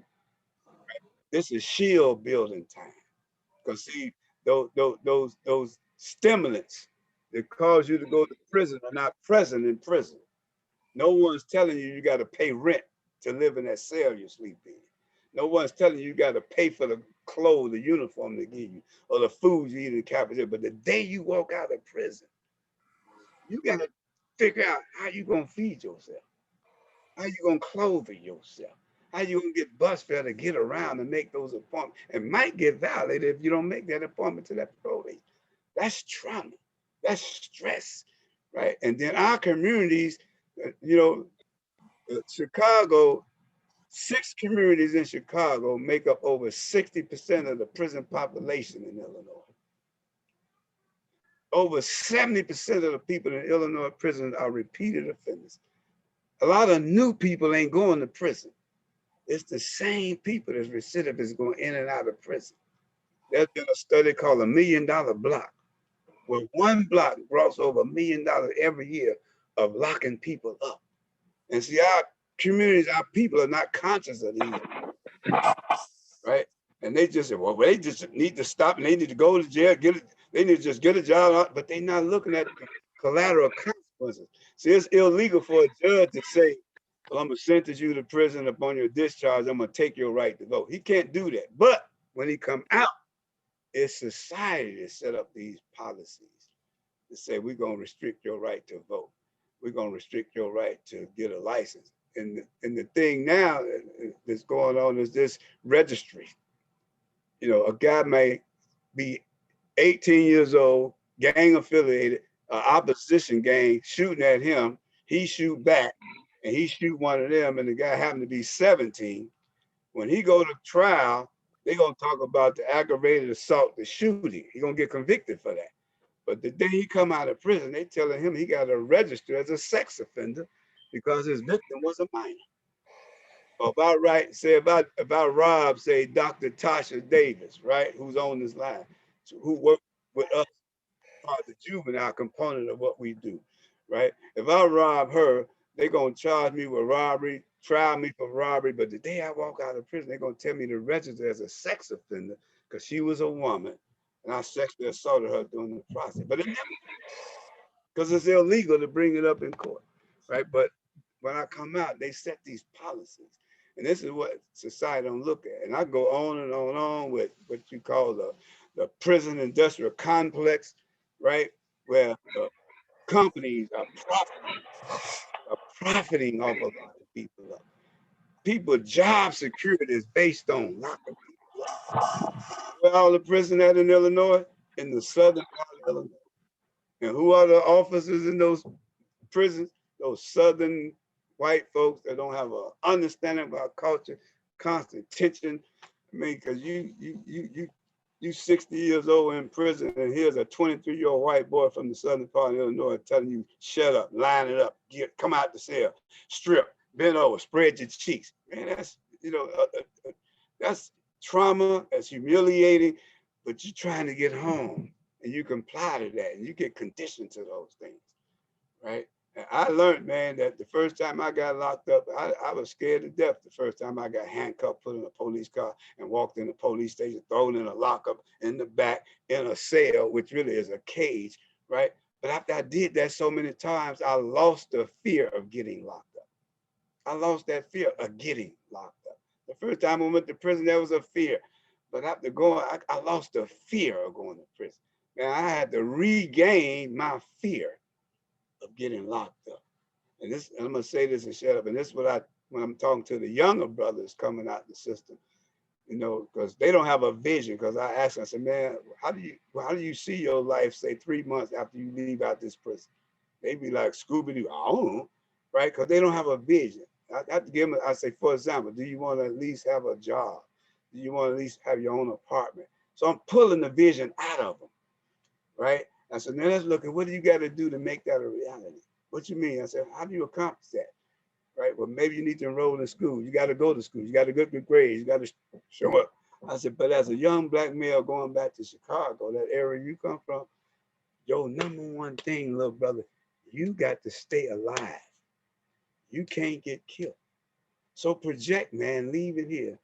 Can you get killed by hanging with certain people you used to hang with? Can you get killed hanging in certain places you used to hang out at? I said, and the second thing, if you want to reach your goals and be successful, you got to avoid getting arrested, man. So think about it. Can you get arrested hanging with your old crew or in them old places? And the third thing, you're not going to reach your goal being high. You got to be drug free. If you can master those three things, you pretty much got a chance. Because this is shield building time. You got to set boundaries with your peers here. It got to begin while you're here. Re-entry begin while you're incarcerated. You can't wait till you get out and you don't know what to do when it's 20 below zero, you got your last bus card and you think about where you're going to get another to go see your parole out the next day. And when your homies pull up in a nice warm car and you know he's still plugged, still hustling. And he said, come on, man, where you going, man? I'm gonna run you. And you jump in that car and he don't know his back brake lights ain't working. The police pull him over and he's like, man, I got an ounce of dope by your left heel, or I got a pistol in that, man, get rid. What you gonna do? You done put yourself in, you got to get prepared to tell your homie, man, no, man, I'm cool, I'm all right, right? Because you can't cry if you get caught, because you knew the possibility before you got in the car. You can't walk in that old neighborhood on that old block where you know they serving and selling dope and stuff like that. And you go up there to spank the plank with your homies, and here come the police pulling up, throwing everybody up against the wall. Guys dirty, throwing pistols in and dope so they won't get caught on. And you standing right next to a bag of crack cocaine, and they give you that case. You cannot cry and complain because you knew there was a possibility before you even walk up on that tip. You got to start thinking like that before you leave this prison, man. Right?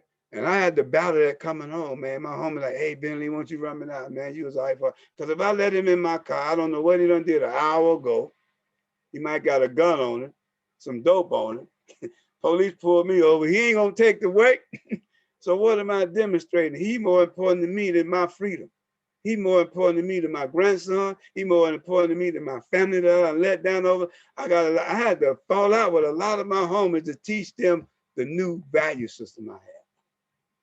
I taught them how to divorce that old street culture gang value system that we once was a part of, that you still a part of. I done divorced myself from that. I done been called a bunch of funny style. You think you're better, but it's better now since I've been out 36 years. Everybody know me. This is who I am. I don't play, I don't compromise. But how many young people coming out prepared? And not so much prepared, but have the courage to execute a new mind, a new value system. So with that, I'm gonna turn it back over to you because I know I'm gonna talk on and on and on and on. No, man, that's so powerful, man. I'm getting chills over here. This is just brilliant stuff, man. You get hand claps, man. That's just amazing stuff over here. I want to say we need a book out of you, but like the boys you talk about ain't gonna read it. That's how bad we are. We need a book out of you so bad that we can't, and we got to figure out how to get that information into the young man. Just would never open it. But we got people in. We got resources. We got 90 folks on this call. We got hands raised. So we're gonna start opening up the floor. I see Dr. Larry Turner, Dr. Hanifa Martin, and Dr. Tasha Davis. We got some doctors on the call with some things to say, questions to ask. We're gonna go in order. Dr. Larry Turner first. We got 20 minutes though, so we're gonna try to keep everything quick and brief. Make sure y'all, the chat's popping too, so y'all can share resources and ask questions in the chat too. We obviously not gonna get this conversation in 15 minutes, so we're gonna get through as much as we can though. Dr. Turner.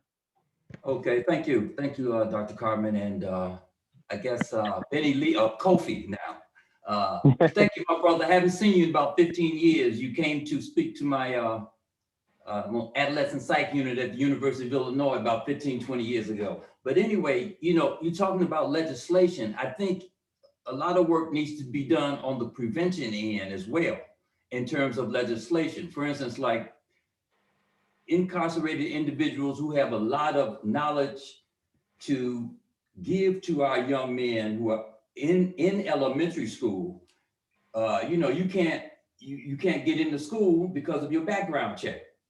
So there needs to be some legislation proposed also on that, allowing people who've been incarcerated to talk to our young men. I don't know about other communities, see, but if you can get them on the preventive end, I think you have a better chance. And one other note, and I'd be willing to work with you on that, my brother.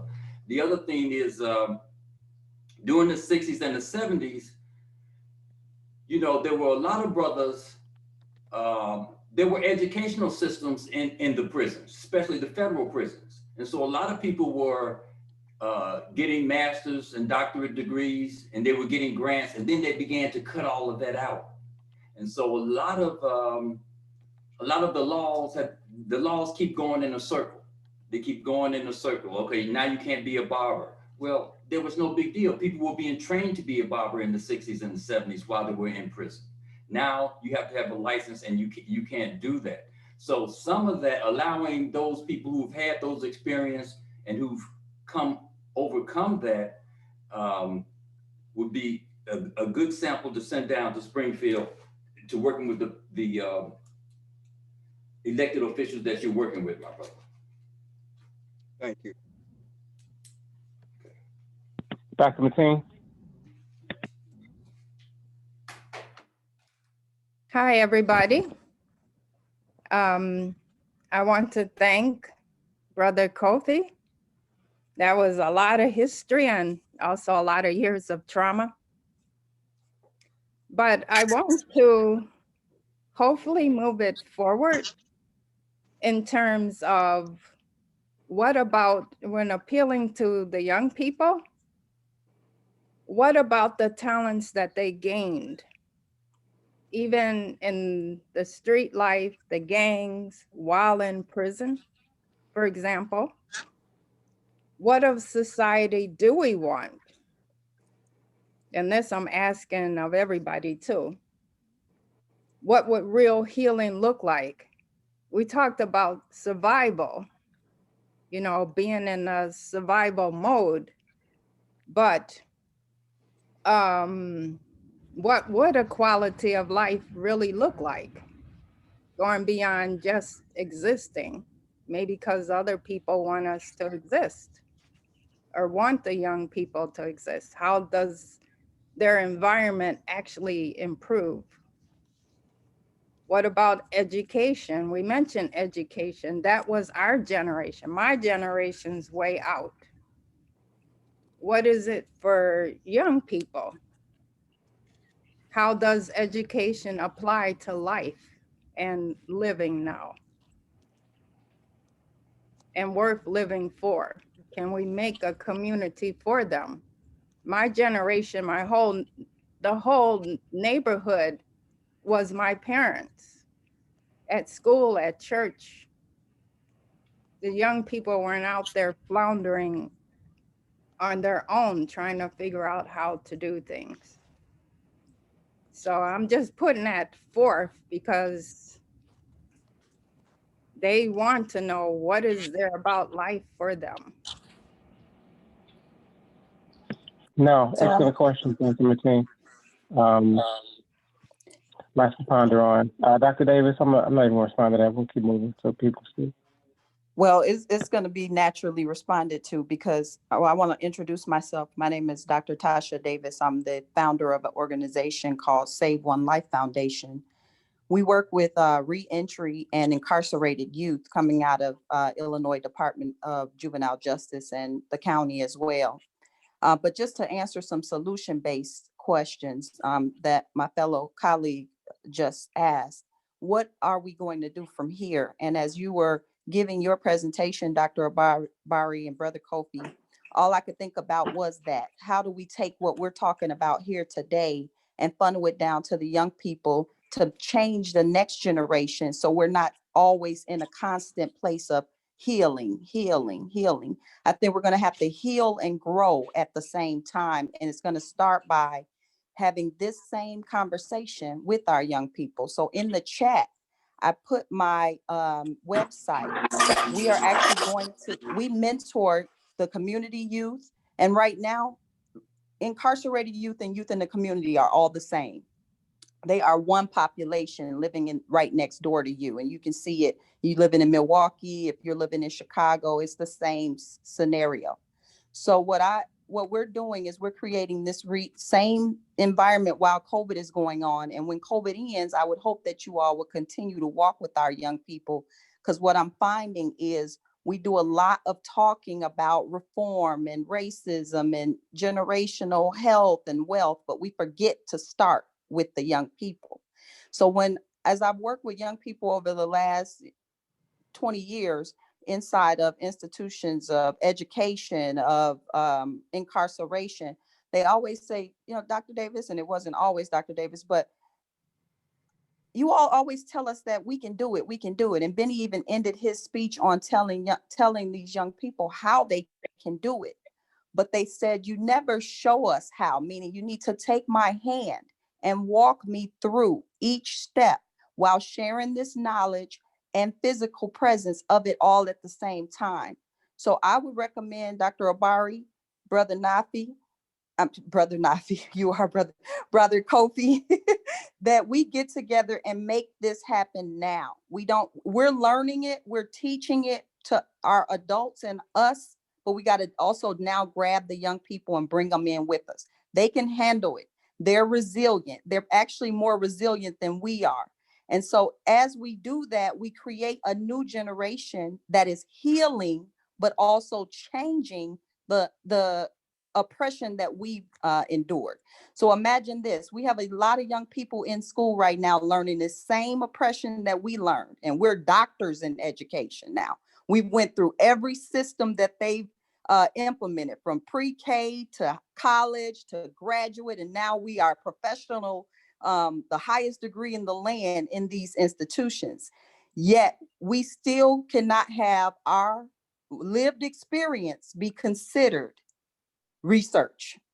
And we're still going back and looking for data that's compiled by, like you mentioned, Dr. Obari, statistics from Marxism that defines what socialism is. So what I say is that we have to heal by telling the truth and building a culture at the same time. And we can't rebuild a culture. We have to go back and teach what we know, just like you shared today, history. It's enough for young people to start creating their own mind frame, to start critically thinking and questioning, even in the classrooms they're in. And then, just as my fellow colleague asked about education, how do we start educating our young people? What does that look like in the future? As we know, how can we enforce our young people to go get degrees and get in debt, knowing this system is going to set me up for failure? So instead, it's follow their heart and their passion. If it's starting their own business and creating generational wealth in our communities, farming, there's so many things that has come from our culture that they don't know about, that they actually love, and we could share and build our communities at the same time. So I would ask that everybody on this line join in, do what you already are good at, and mentor one youth, one kid, one young person that you can relate to, that you could give back, and let's walk them through this as we walk through together, just as our elders did for us. And that is an immediate solution. So log on to Save One Life, just drop your information. Benny and I and our colleagues will be reaching out to you within the next couple of weeks to start this journey. Love it. Thank you very, very much, Dr. Davis. Two more comments next. I got Dr. Fred Nance and then Brother Jamil Bey on deck.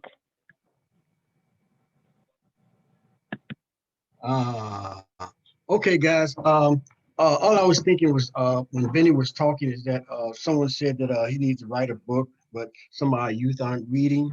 They are paying attention to videos, and that's probably the way you might have to communicate with them in order to get them to sit still for a minute to get the information. That's all I want to say, guys.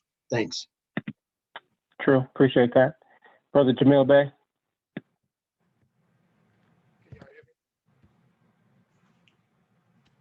You can speak a little loud. We can barely hear you, Jamil. Turn your volume up. Turn it up. Turn your volume up. We can very faintly hear you. Me now? Yeah, yeah. Go ahead. Benny, could you hear me? Yeah, we can hear you.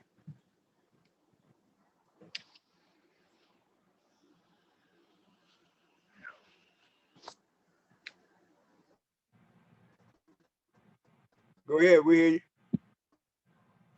You got it, bro.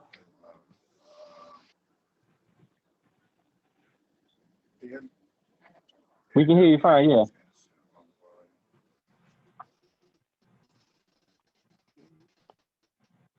Jamil? Yeah, okay. Oh, here you go. Can you hear me now? Yeah. Yeah, go ahead. You good?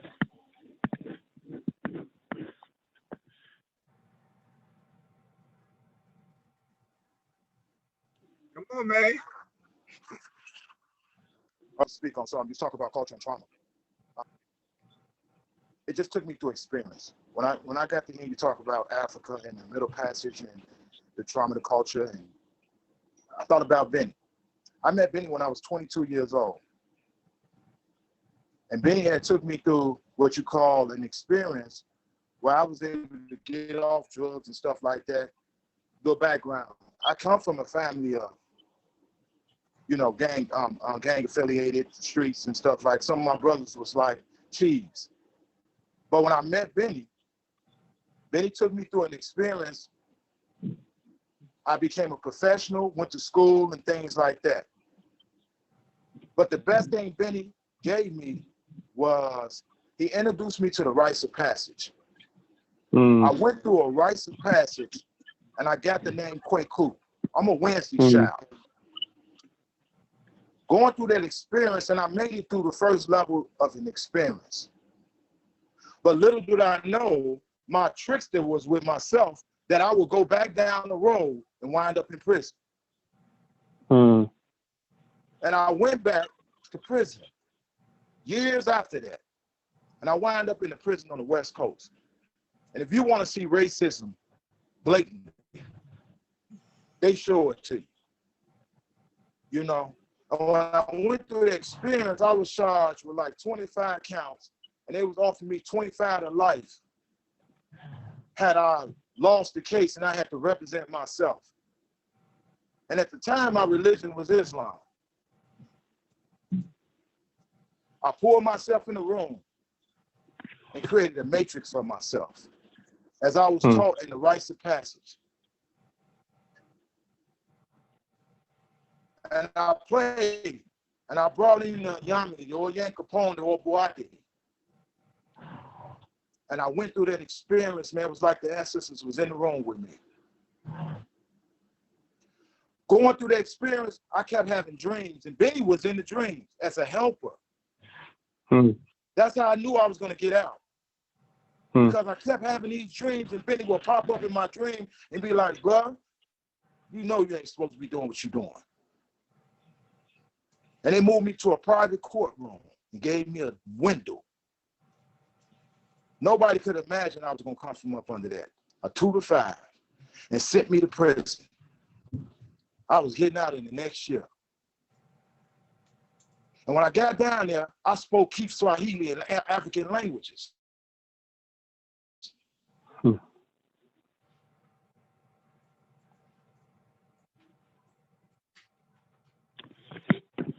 And drop the mic on that. I like it. Yeah. I hear you, bro. Brother Adeyemi, we're gonna have a final statement, and then Benny Lee gonna close us out. Appreciate this. This is powerful, man. I love this. Well, go ahead, Brother Adeyemi, then Benny Lee. You get the last statement. I'd like to thank you all, man. It was a very positive message today. I'm a professor here at Indiana State University here in Terre Haute. I'm only 10 minutes away from a federal penitentiary where they use the money here. They use the bodies to generate the money. That's why they got all the businesses, Walmarts and Best Buys. But I also currently teach a class on Black masculinity. And I kind of masked that class with regards to using the title Black masculinity, even though it's Black male studies. And so I'm hearing a lot and talking a lot about trauma, transgenerational trauma, because I was born and raised in Gary, Indiana. So I see a lot of trauma, been around a lot of trauma. But I've noticed that I have a lot of young Black males who come to the class with the materials that I use, and they find themselves in that material. And so I have a lot of first generation students, and I'm trying to figure out a way to help them, once they have that degree, to go back into their communities to pull someone else out. So maybe down the line, I can sort of connect with you all and figure out, can we create a program to making sure that these young brothers, these young sisters that graduate with these degrees, go back into the community and to help to build community, help to build that space. Because one of the things that I've noticed, whether it be Chicago, whether it be East St. Louis, whether it be Gary, just having these conversations, but not having the space to have these conversations, not having the space to heal, because we all are moving in this fast pace, right? My pops always used to say this. He said, this is a battlefield. This is what war looks like, right? It's not the stuff that we see in Hollywood. It's the destruction of our institutions. Like in Gary, we have no more schools. We have charter schools now. All our public schools are gone. They setting us up to be in the belly of the beast, right? They setting us up to be in this mode of survival, right? That Du Bois talks about in terms of this overcoming this strife of being Black in America, this double consciousness that we have, which also is the center of our insanity as well, right? Because everything that we do, when I think about soul food, survival food, we talked about survival. We're talking about trap music, survival music, but we're not talking about how we can live life, right? And so these are some of the conversations that I'm having with my students now, the ones that I mentor, but just, trying to figure out how can I make that connection with you all, with the organizations that you all have. So my students know once they go back into the places like Chicago or Gary, East St. Louis, that they have something that they can sort of build upon in terms of building this idea of a healthy community. And that was it. True, appreciate it. We definitely stay connected. You'll be added to our email list for Black Psychologists. And Ben Lee, can you let people know how they can know about your ongoing weekly support circles for formerly incarcerated going forward? And then with two last, real quick, if y'all can keep it at a minute, I'll extend it for 5 minutes and then let Ben Lee get the last minute. But Brother SP1 and Brother Alan Love, y'all can real quickly speak. This is SP. Can you hear me? Yeah, I can hear you. Go ahead. Well, I'm happy that this forum is happening. I am an example of Benny Lee coming out and making sure I was on the right path. He happens to be family with me. So before, in Inglewood, off 71st, I was there 30 years. He informed me, and as soon as he was out and got us, taking care of his family, made sure that I was part of the village. He was part of the family and the village to make sure I didn't become a BD. You know what I'm saying? I was able to live a lifestyle that suburban kids have in Inglewood because my family was there. But my family wasn't all blood that was taking care of me. The kids today, community, is the internet. We have to connect to their form and not be afraid to meet them on their communication level. If we meet them on their communication level, we show them that they are the treasures for our future, because God give you children to be treasures. But if you don't take care of your treasure, you allow them to be a void for someone else to utilize them. And that's all. True. We have to find a way to communicate to them that they are a treasure on their level of communication, because we all went through that. Hip hop was miscommunicated. Black music was miscommunicated. And when we took all that for granted as our own people, we watch other people misuse it. And we need to stop that with our youth. Understand their value, understand that our language is our language, but it's nothing wrong with learning other nationalities and other people's language. Our youth have a language we have to adapt to, because we have to take care of shining up our treasure, which is our youth. So that's all. Like, as you say, you need one. I have to always give Benny his salutation. I'm a clear example of his experience later, where the youth don't have to repeat what he went through. I didn't even get a chance. He put me on a path. I went on my path. I have a business. I'm successful, and those things happen. And just the same for me, we can do with the kids for the day. That's all. Appreciate you, bro. Yes. Brother Alan Love, real quick, and then we're gonna wrap up. Yeah, I want to thank you guys for putting this forum on. First of all, I want to thank Benny Lee for the effort and the work that he's done for the brothers in the community and also outside of the community. I know Benny pretty well. He knows me. And I want to tell you, Obari, I'm proud of you. You know, a good job. I think that's something that we need to continue to do with one another in our encouragement and recognition of a job well done. You know, we have our connection. If I may, I want to thank your uncle for shooting me the text this morning. I actually supposed to be taking a test around at this time, but I rearranged it. You know, there was something that Benny Lee spoke of, and I'm gonna try to be brief. I'm not gonna be able to speak on all of what I wanted to, but just briefly, one of the things that Benny Lee spoke of that I personally look at as being an impediment for the continuous healing and rise of the collective majority of Black men in particular is the Black men and women who are being used within the system to continue to impede our progress. When he spoke about the parole officers who had the degrees that was in these positions, I have been confronted with that time and time again. I'm just going to be brief. I always go back to the movie Roots, right? And I always say, study the roles of each individual that we see, that these roles are still present today. They just been upgraded as we upgrade our phones, you know. So I've been confronted many times with people of color with degrees who have went into the institutions, whether corporate or not, and they act in behest of the oppressor, you know. And I feel that we need to more address that than we do our historical and natural enemy. You know, it's no problem knowing what or who creates the institution and the systemic racism, you know, and the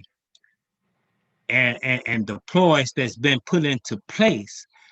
However, we need to really start to address those who are standing in our way. And there's one example that I wanted to speak upon. You got to wrap it up. That I'm wrapping it up now, Benny. I can remember my first incarceration, which was in the early 90s. And I just happened to really went into the system on a minimum security, but ended up in a maximum security prison. And because of my religious belief, I was given a certain kind of protection. But in my studies and self-education, there was a younger guy who was a member of a particular organization. And you're absolutely right, Benny. The the older the older gentlemen were the ones that was the impediment, you know, of trying to keep the younger Black men into a powerless position so they can continue to be in a position of power, you know, and I witnessed it. And, you know, so I'm gonna wrap that up with that. And Dr. Obari, you can put me on your list and continue to send me the information that you have and have done so before. And also I would appreciate it if you do the same, Benny. And I'm gonna leave it at that. Thank you very much. Appreciate you. Thanks y'all for staying the last 10 minutes. D. Lee gonna wrap us up. Thank y'all for coming out today, and got work to do. Benny Lee. I got to get my wife to a doctor's appointment. She's going through this COVID experience, right? But I want to thank all y'all for coming on today. You know, it's an African proverb that say, the ruin of a nation begins in the home of its people. And you can reverse that and say, the rise of a nation begins in the home of its people. You know, Dr. Martin Luther King, he pushed out what you call the beloved community model. You know, and we got to build a beloved community wherever we go. What I mean by that is, wherever you go, you got to build that beloved community. But you need to arm yourself with the right information. Don't pass misinformation out there, right? And if you don't know, if you don't have a clue, then you need to get with something, because that's very uncomfortable being in a setting with other ethnic groups and they speak about their culture and you don't know yours. That's a very uncomfortable, because if somebody asks you, what's your ethnicity? What's your nationality? You know, and you can't answer those questions, right? That's very uncomfortable. So you need to learn those things. You know, one example, I remember during the election, I was on the L platform on Roosevelt and State Street, and about 7 young Black guys come up the escalator, and the way they came up, everybody on that platform was uneasy. So I decided to walk amongst them, and one of them little guys said, "Hey man, you and then the other little guy, yeah man, you I said, "I'm who?" "Oh man, what's your name?" And when I told them my name, they was like, "Oh man, y'all know who this is." When I got their buddy, obviously they seen me on gangland, right? So I said, "Hey man, y'all are y'all aware how these people got a little uncomfortable when y'all came up them stairs?" One of the brothers said, "Man, F them." I said, "Ho, man. They can call the police. Somebody probably on their cell phone now calling the police can interrupt your day. You don't want that." And one of them little guys said, "Yeah, you right." I said, "Where y'all from?" They said, "We from the north side." I said, "Y'all registered to vote?"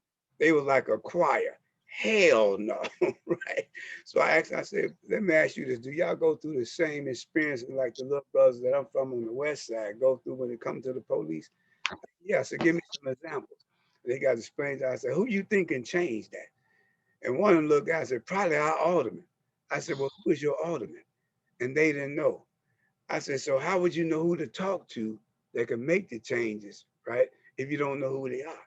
I said, "Y'all got a lot of power." I said, "Because in every household, there's probably 1 adult or maybe 2, but maybe 4 or 5 of y'all in y'all age group, so that make y'all a majority. Y'all can vote, man, and put in office who got y'all best interests in heart and cut some of that down." One little guy said, "Man, well, register me now." I tell you what, I'm gonna give you my card. If you're really serious, call me. 2 days later, I was coming from teaching the class at Center for Inner City Studies. And he called me, "Man, where you at?" I said, "I'm coming. Man, we up on the block, man. Could you tell them what you told?" I said, "Well, where y'all at?" He said, "We up north." "Where?" "On the block." "Where at on the block?" Right. So they told me. So I ended up, I go there. When I get out the car, about 30 of them little fools out there and young ladies with them. And when I cross the street, I can hear them say, "Man, there go OG right there," right? And so like, "Man, tell them what you was telling us on the Hill platform." I said, "Well, what did they tell y'all?" So they got to explain. So I started breaking it down to them. "Man, do you know I left there and registered 21 of them young people to vote?" So the technique is to join their world, normalize it, and pull them into a new way. I couldn't talk to them about taxes, property taxes. They ain't concerned about it. But the issue to their heart is police harassing them. That's what. So you got to learn how to approach young people, join their world, normalize it, and bring them into a new awareness. It's not going to be an overnight thing. But that's all I wanted to say is that get out. You can make the change wherever you at. Don't try to like, okay, we're gonna change the whole Chicago. No, get your little corner. Start with your family, right? If you're a male, get with all the young male in your family. If you're a woman, get with all the young girls, young ladies in your family. Begin there. Get with your neighbors, the little ones on the block. Don't be afraid. You know, when I first moved over here 30 years ago, I met with the little gang members over here. And I told them, man, stop walking in these people's grass. Don't put graffiti on the wall. You come through here right now, no graffiti on the wall. They respect that. That's been passed down from that generation to my son's generation to this current generation right today. Because I talk with the young brothers in the neighborhood. They know me. My neighbors, they be calling me. Your son has some guys on your porch today. They are our neighbors, man. You should allow them to come on your porch. Engage with them, man. And that's the problem. Men, that's what that movie Boys in the Hood was all about. Boys running the hood. Men are not present. So I'm gonna leave y'all on that. I'll put our information on the chat. We here every Saturday from 10 to 12, having these discussions. And it's all about bringing young people on, especially people you know that got backgrounds, bring them on so they can get connected with us so we can show them how to market themselves as a convicted felon and they can move on with their life. All right. So thanks for listening. We done went over time. You guys have a safe weekend. Stay safe. Wear your mask. Practice social distance. All right. Peace.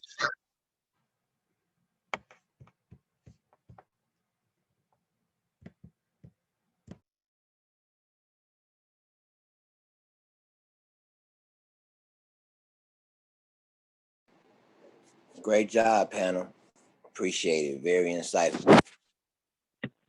Appreciate it. Yeah, it was pretty good. Outstanding, Obari. Thank you. Thank you, Doc. Excellent job, Dr. Obari. I'll be looking for that recording in my email. Yeah, I'm saving a chat right now too. Okay. So yeah, it's recorded. Thank you. Hey, good presentation. This is my first time.